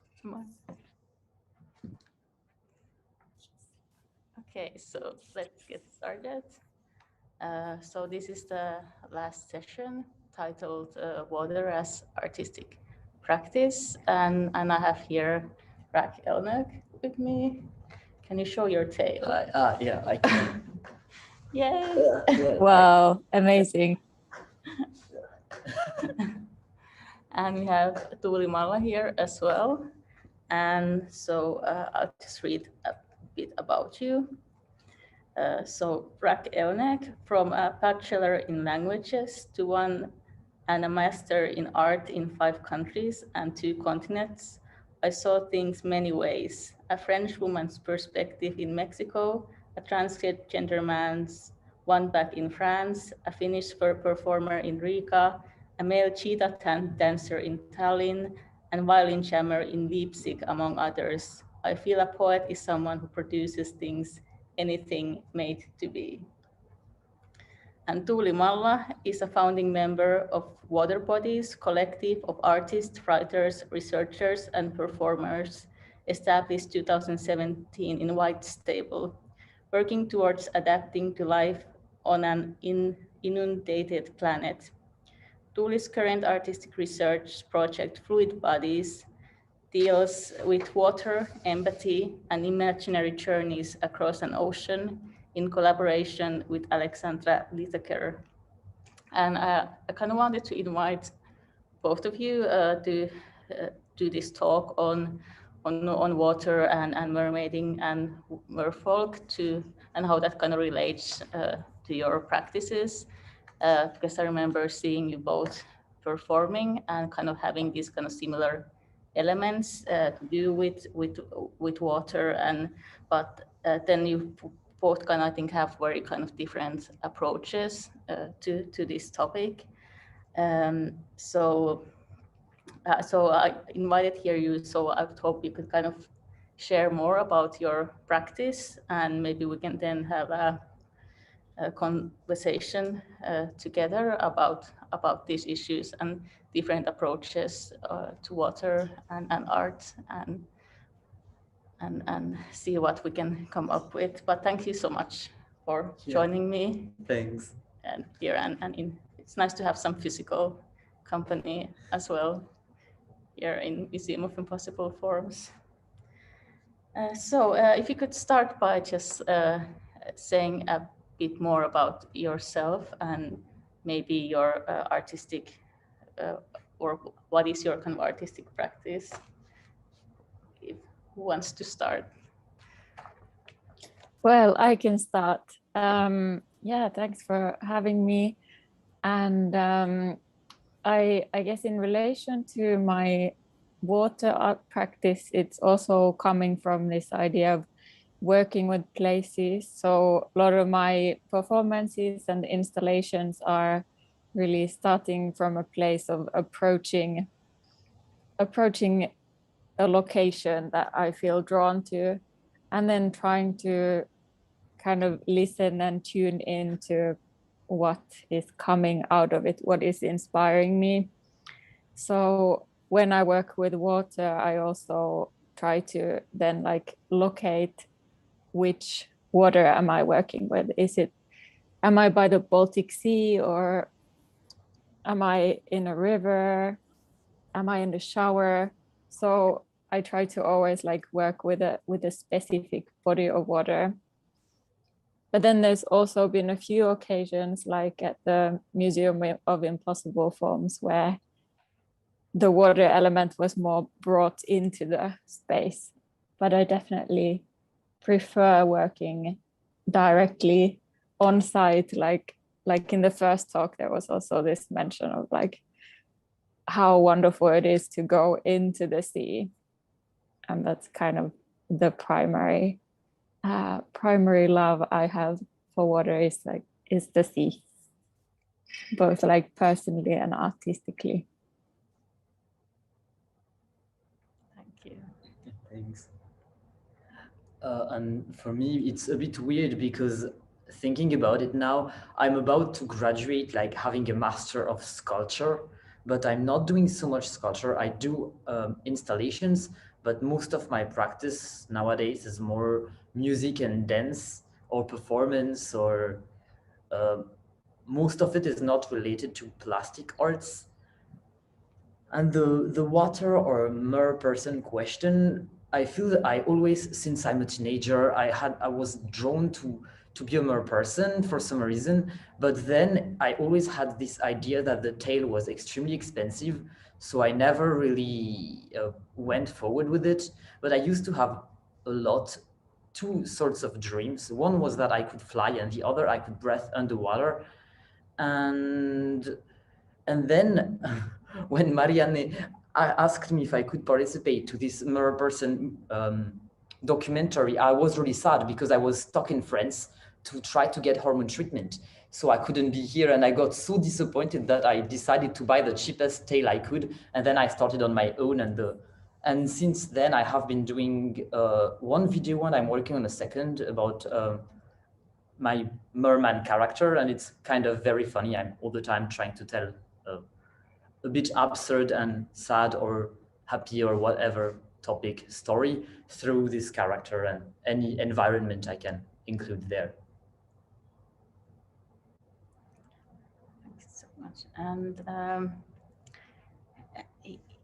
yeah, wow, so where to begin next? Maybe can you say a bit more about your mer character and the tail that you're wearing now? I think I liked, because I just watched the video because I arrived a bit earlier, which is really cool, because there is one sentence that really struck me. It's this, that a mer person is not only this image that we have, this kind of Disney, because I'm now part of a group called Atlantica. It's gathering on Facebook most of the mer persons in France. And I think there is a massive thing going on. Everybody's a huge fan of Ariel, like the Disney princess mermaid. And I don't mind her. I love the Disney movie. I have no problem with her whatsoever. But still, to feel that she's such an obsession, because I don't know, I like her, but I don't relate with that version so much. And my character is more because I have this killer whale tail. And I wanted to be, my first thought was that it would be nice to be a fish which is eating other fishes, which could look very unnice. But I like this idea to be, how to say that? Something that isn't sweet or isn't cute. And it goes a lot that there is this, that it is half human and half animal. And it's an idea that a lot of people forget, that it's not all the time elegant. When we see mermaids, they're like sending kisses to little kids underwater in like aquariums for some sort of advertising. And my character is really like, I crawl on land. I'm behaving a bit like a dog, because the killer whale is a bit like this kind of playful but also dangerous type of animal. And I would love one day to make a performance where somebody would just, like, I don't know, agitate a piece of like meat or fish or whatever, and I would just try to crawl and then jump and catch it and go underwater with it, which could, I mean, I should make a trigger warning, like people who would be triggered, because nowadays we have to put trigger warnings with everything. So if people don't like that type of things, that they could be shocked, don't watch it. But anyway, one day I hope I can do that. Thanks. And maybe Tuuli, you can say something about, for example, how the water body is collective, like what are the inspirations in terms of water beings or understanding of or what is this kind of like mer person that you're most related to, or find relatable? Yeah, I definitely can resonate with what Rag was saying about this thing, that there tends to be this very like cute and romantic idea about being in the sea. And of course, for me as well, like swimming is a practice where I can, we can let go of the gravity a little bit, and it's something that's quite relaxing and like emotionally calming a lot of the time.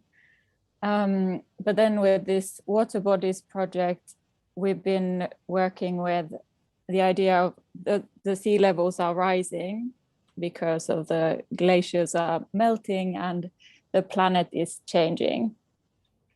So it's kind of a dystopian and utopian project where we've been imagining how could we as human persons who are interested in going towards the sea, and the sea is kind of coming for us and approaching the land, what if we wanted to actually try and live in the sea in the future and start evolving? And I've been, again, it's resonating, I've been inspired by the whales and dolphins and especially the seals as these species which have successfully done that. So they have been able to go from being land mammals to returning to the sea where all life started. And then what happens in between when there's a species which is starting to evolve, it's quite clumsy and a bit like the Burnout Mermaids were saying, that you notice that your body doesn't really have the ability to live in the sea yet.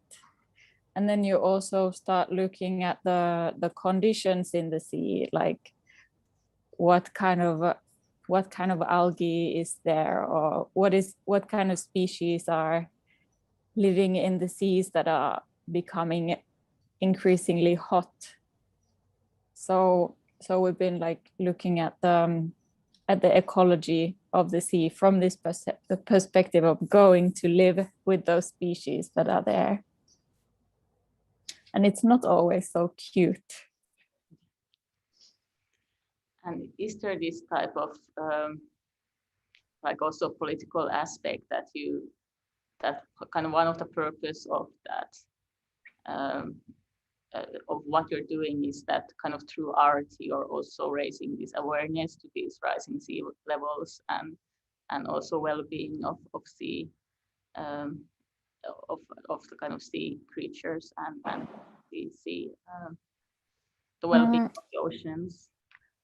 In a way, yes, but then I think personally it's this utopia has been a way to deal with the topic that's usually really depressing, and to kind of turn it around and look at it as this opportunity, and that has been a way to still be looking at the ecology and the changes and the sort of reality that is happening, but to find some playfulness in it, and to really like go into the sea with our bodies while we're thinking about those things, so that it doesn't all become too heavy.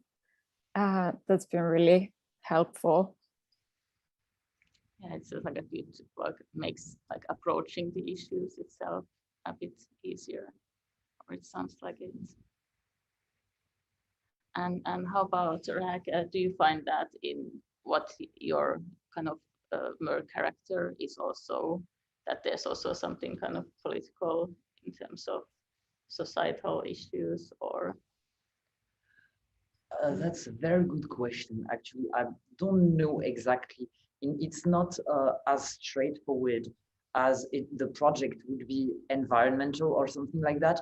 However, it's true that my first question, when I made the first tale I made it, and it was not at all suitable to go underwater, and I hot melt glued some parts, and I was like, okay, is that right to go underwater? I'm actually going to use hot melting glue because then it turns into solid.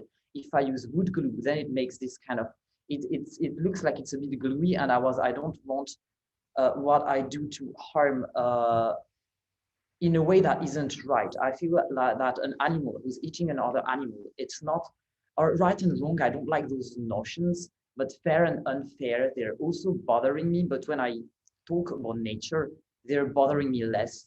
So I feel it would be kind of fair, this circle of nature. But my going into water with something, or the makeup or everything, is also like, haven't been swimming with that makeup in the lakes. I haven't been swimming at all, I think, with that makeup, now I think about it. No, actually I have, and this is what bothers me. because I'm not sure about how ethical it is.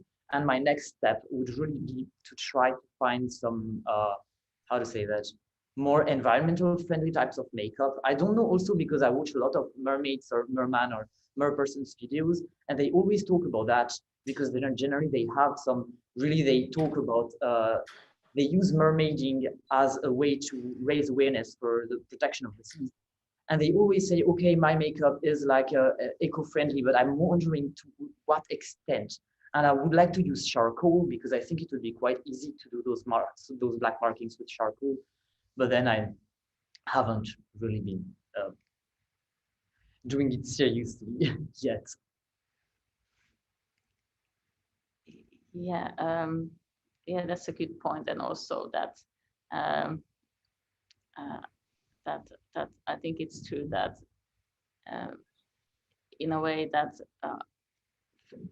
kind of aspects of like merpersoning can be a bit not so clearly ecological. For example, I'm wearing a plastic wig now, so it's like how to make practices that not only the message is environmental, but the kind of practices are as well. But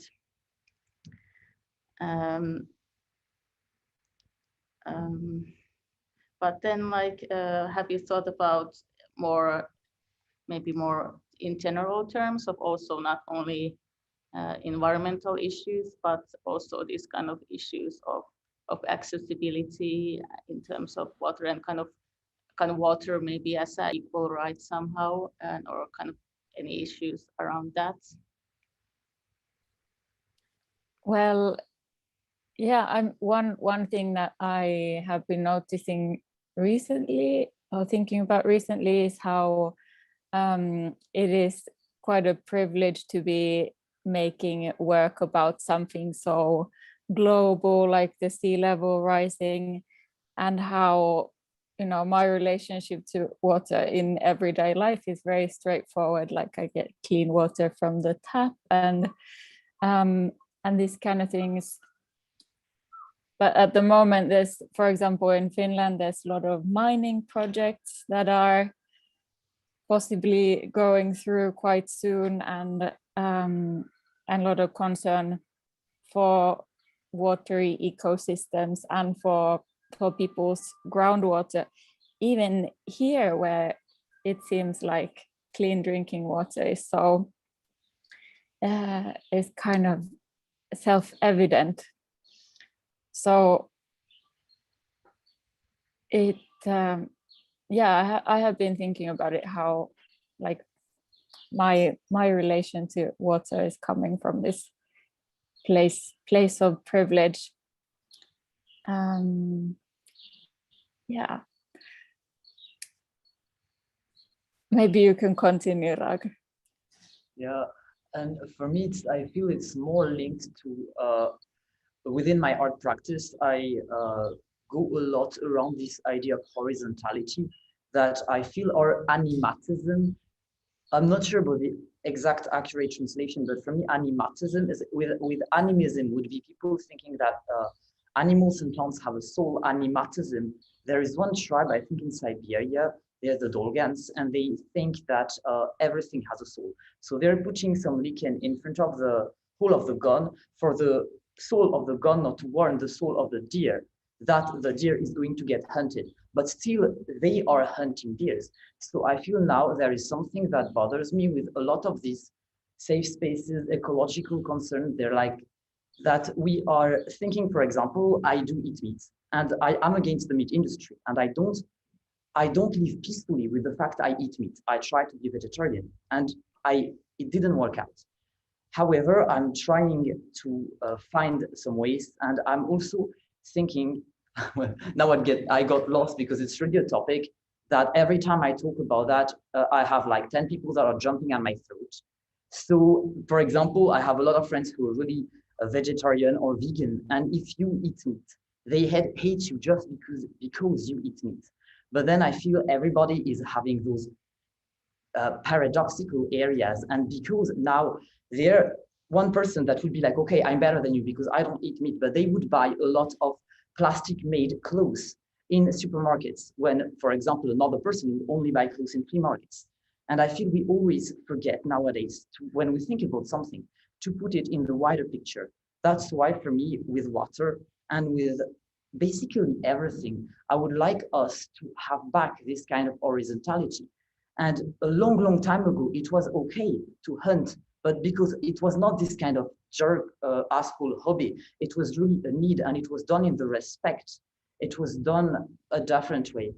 And with thinking, like, for example, I do drink water on the ground.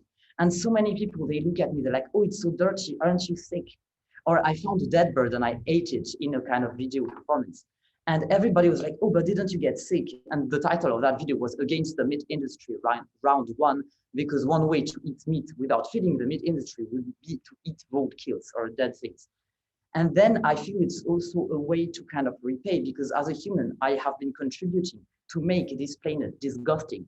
And then I'm like, okay, I don't drink that water because it's too dirty.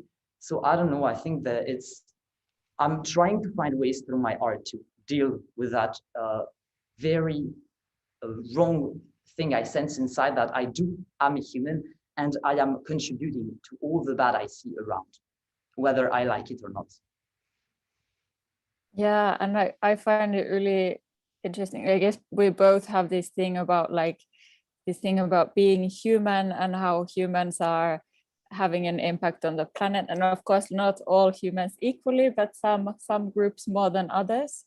And then having this relation to another species, like you were talking about the killer whale, and I was talking about the seal, and somehow getting a bit of distance maybe from the human perspective by taking on another species perspective and kind of shifting between the two, which for me again has given a little bit of this like emotional breathing space from the very heavy aspects, and thinking about like, yes, we are human, but what could be some like potential alternative narratives for the future, or how we could exist. Yeah, maybe you can say more about your kind of relationship to the seal. That is it this kind of more like symbolic relationship, or are you trying to kind of embody the seal, or like become in a way like an animal yourself, or what is your kind of thoughts processes between this kind of seal person? Well, the seal is partly coming from my autobiography. So before I was born, my mother used to work on this Silja Line cruise ship where the logo is a seal. And then when I was a kid, I had this like very big cuddly toy seal. I think when I was very small, the seal was bigger than I was. I used to sleep with it always and go everywhere with it. And then I was growing up and I kind of abandoned the seal a little bit. But then there were a few times when I actually saw a seal in the sea. And then later on, maybe now I think it's been maybe 5 years ago, I again saw a seal, and it was quite close up in a stream, like going with the current. And there was this moment of looking eye to eye with the seal that somehow felt like a significant moment. And then a bit later, I found this book, which is called Year of a Seal, which describes the annual cycle of seals from when they have babies to all the different seasons, how their lives are. And I found it a really beautiful description of this kind of cyclical time of every year the seals do this, and then there's the next generations and the book was also talking about evolution, and the kind of evolutionary time is something that I find really, really beautiful in a way, and thinking about how many generations does it take for a body to change, but somehow collectively the species is going in that direction of transforming. But that of course is now, if I am trying to evolve into a different species, then I'm probably going to, or like my species is running out of time because the sea levels are going up faster than we have the ability to evolve our bodies. So these different scales of time have been something that I'm interested in with the seal narrative. Thank you. Wow. Well, maybe we can talk a bit about then these kind of practical aspects of working with water. Like if you, for example, wanted to give tips on someone who wants to become a seal or a killer whale, then what would you say? I'm not sure I could really give tips to be a killer whale because I never have been a killer whale. So in the title of my video was like half a killer whale, and even that but about this Merpersons thing, it would be to just I mean, the thing is that I don't know how it goes for other people, but the first time I put the tail, I was like, okay, I felt I had a tail in my brain. And now to swim without it, it's really unnice. And I got lucky before the swimming pool closed that in Makelandrine or in Kontula, they let me to swim with a tail, because it feels wrong now when I have to swim without it. And I have the same feeling because I also am a transgender male. And I have the same feeling of this when I have to swim without the tail, about not having a penis, or before now I have been on testosterone for 9 months or something. And it was this kind of strong body dysphoria I had. And I feel the same about having such a human body. I wish I were not, that I wish I had a tail that was either a fish tail for swimming or a real tail, like when I run or when I climb. I do parkour. I always, since I'm a kid, thought I should have had a tail, but I sadly don't. So the advice I would have is to try to find what you miss in your life and what this can bring to you. Also, if you feel you're a bit out of spaces, as I kind of look weird, often people see that as a threat, or that I'm doing that to be interesting or to annoy them. And when you're a Merperson, suddenly you become something magical. They think it's entertaining. They think it's nice, basically. For me, the most major change of my life with this impersonating, not sure about the pronunciation, is that I upgraded from highly creepy to magical and kind of cute. So I was like, yeah, it feels nice that people are not thinking I'm just being smug and doing that to annoy them anymore, at least when I have a tail. Okay.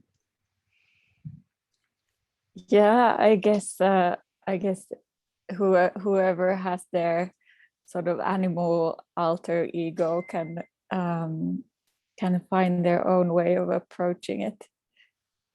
But I've also found it really interesting a few times when I've been swimming with the tail, is how somehow things are clicking in the brain, and things that you've seen from the outside, or how you've seen fish move, or dolphins or seal move, how you really understand it with your body, or it feels like you do when you have the tail. So it's quite a beautiful experience to be out of the human mobility for some time.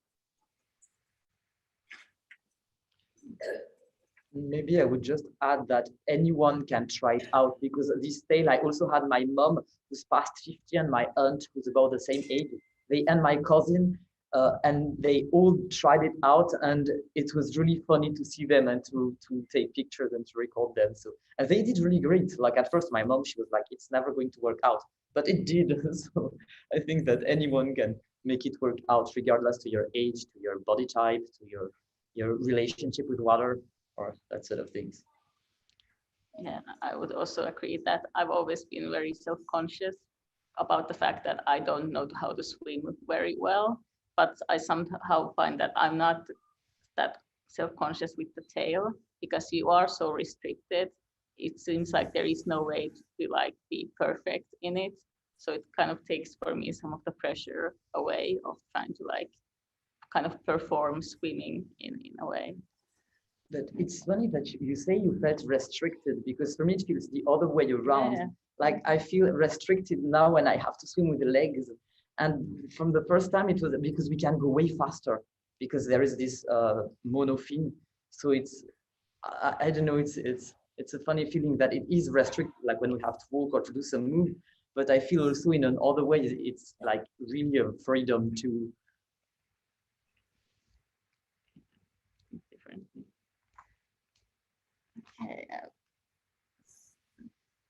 Okay, so we have 15 minutes until, a bit less, in fact, until the end of the day. So I thought I would give a chance to give some chance to the audience if they have any questions or comments about their own character experiences.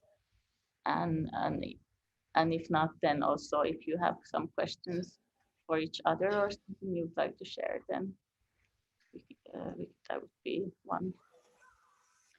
Yeah, maybe I'm curious, Rag, if you have some comments on. I've heard a lot of trans teenagers and children are really fascinated with mermaids and mer people. Do you know about this phenomena? I just used, before they kicked me out, to be on Facebook on this transgender male group sport.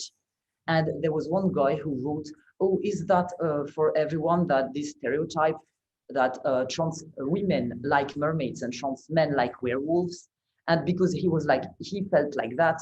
And not everybody's like that, but it's true that there is a majority of trans ladies liking mermaids, while trans men generally like more masculine, stereotypically masculine things. So for me, it was really weird. It's the type of things you never have to tell when you apply for gender reassignment. You have to say, yeah, I love football and I want to drink ale and scratch my balls in front of TV. But in the real life, you can totally have your, at least for me, I feel it aligns with this transgender identity, because I don't feel bad for not having a dick when I'm a fish, because the killer whales, the penis is inside, so you don't really see them. So I feel, I don't know, it can be cool, but I don't know how other trans people would really feel about that. It's just this thing I watched on that group. But that may be because when you're transgender, you can't be the gender you like at first. Your real gender is not showing.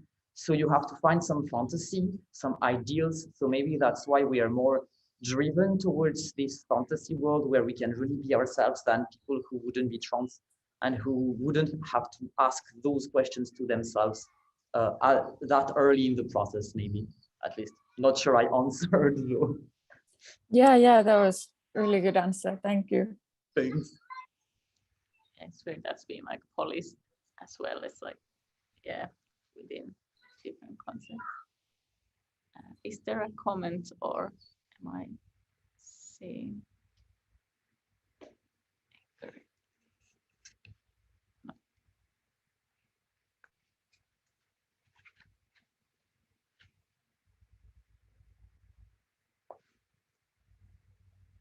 Would you like me to read the question out loud? Or would you like to say the question yourself? That's also permitted. Are they like... Oh, I didn't see. Yeah, I can't see. Can someone read that? I can read it. What type of significant resources you benefit from while working on your artworks concerning water bodies, sea life? For me, no, like I'm not sure I really understood, but don't have any.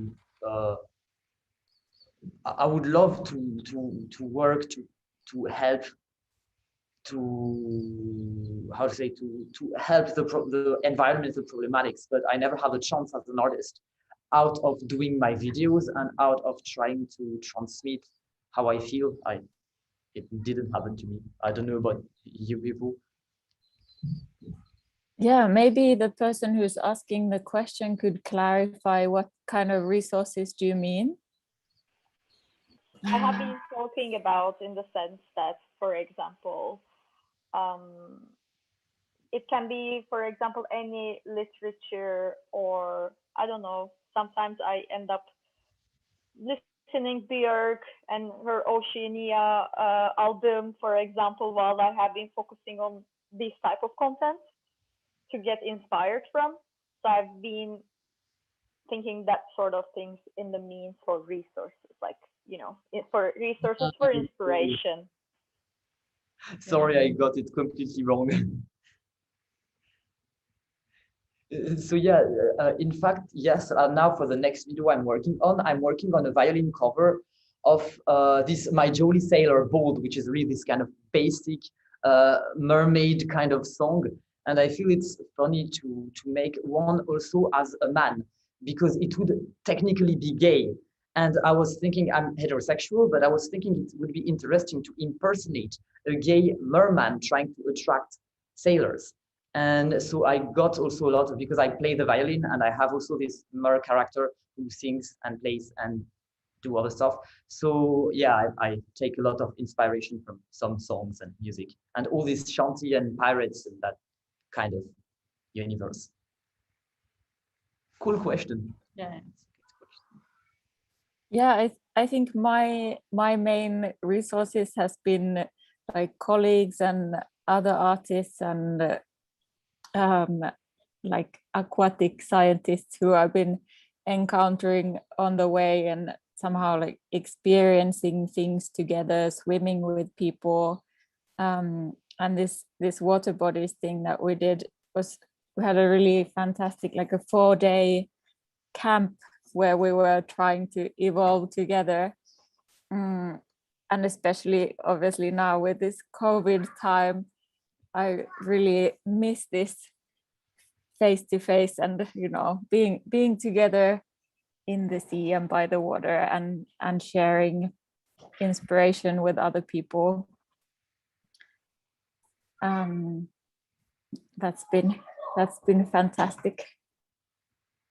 Yeah, I've also kind of learned so much during this kind of film process as well, particularly, for example, in terms of like mythology that goes to merfolk, and how much of it there is in, like, I think like in like all corners of the world there is like something like mythology to do with like these kind of merhuman beings, which I think is very interesting as well. And I'm hoping I could maybe do something in the future also more in relation to kind of mer mythology. So hoping that we'll get a chance for that. And also to have more of these kind of,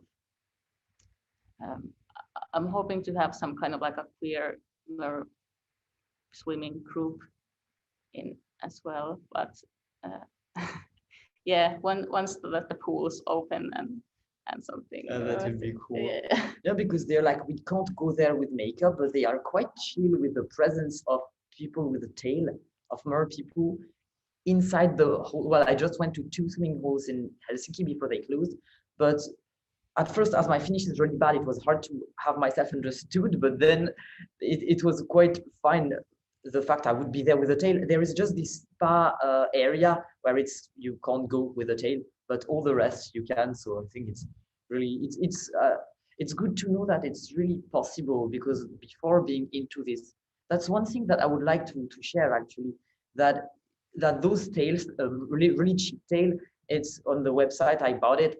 I think it's around 100 euros, which is expensive, but not as expensive as the professional material. And if you save a bit of money, I guess it's something that one can, if they really want to afford, more easily than the professional material that I thought about at first. I thought I'd just never ever do it.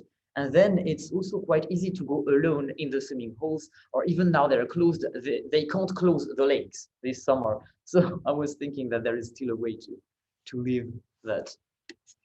Yeah, and I've also been thinking about like applying for artist grants to buy me my own pool, but I'm getting a guess that that's not gonna go through. But I would like. Yeah. Yeah, reading the comment about the diving material, yeah, I guess it's like even more insanely expensive, because the tail is just one device. You don't need all the oxygen and all the extra things that the diving device requires. So I guess if one is into diving, it's even harder. At least to train as another person, you can train your free diving skills. Well, of course, it's like this everlasting thing. I can't be responsible for whoever is taking risk. Like on YouTube, every time they put a trigger warning, like if you get hurt, it's at your own risk. But I feel we are all responsible for what happens to us. And nobody's completely stupid. I guess that if you just try yourself out in the water, you know when, as long as you can hold the ground, and as long as you can feel safe for yourself, if somebody tells you you shouldn't do it, I think you should do it if you think it's what you really want to do. And if other people don't want you to do that, maybe it's not your problem if they disagree with you. Still feel like you should do like a disclaimer that please don't try Merperson if you can't swim. But or well, if you can't swim, but if there is this of water, that's why I was saying, as long as you can hold the ground, as long as you can like stand, and there is no risk for you to drown yourself and die in pain and suffering. And there's also possibility also Merperson on land. As Yeah. like that's like water. Yeah, you can just crawl like that, and I do that a lot. And because the last video I'm working is on ice, because the ice is water without being water in the same way. So there was this hole, and I'm kind of crawling a lot on ice, and in the end, I just like crawl and just dive in the hole. And yeah, so well, this maybe, I mean, I don't know. I'd say don't do it at home, but in a way, people said me that, and I did it at home, kind of. So I don't really know what to tell. Okay, thanks so much. We're almost out of time. Tuuli, any final thoughts? Well, just thanks for hosting this event. It's been really beautiful to hear different kinds of perspectives and be together through this digital world. Definitely. Thank you so much. Thanks a lot for being part of this conversation. And thank you everyone on the audience for participation. And thank you for the questions. And this is available on YouTube until end of May. And yeah, and do you know, like, is it already available on YouTube or later? It's already available on YouTube. So you can go to the Frame YouTube account and then catch up on this talk right after this talk has ended, or already now. We will also add some markers there so that you can easily navigate to specific talks, but that will happen later. And can you filter like me some like sparkles on me? No, that's gonna happen. I'm counting on you. Okay, thank you everyone. Thank you, Frame. Thanks. And and see you. We will share some footages which are a sign of a departure. Of course, we will meet on the 5th of May for the next event. Yes. Look forward to that. Yes. Thank you from our behalf. A wonderful day. Bye. Bye.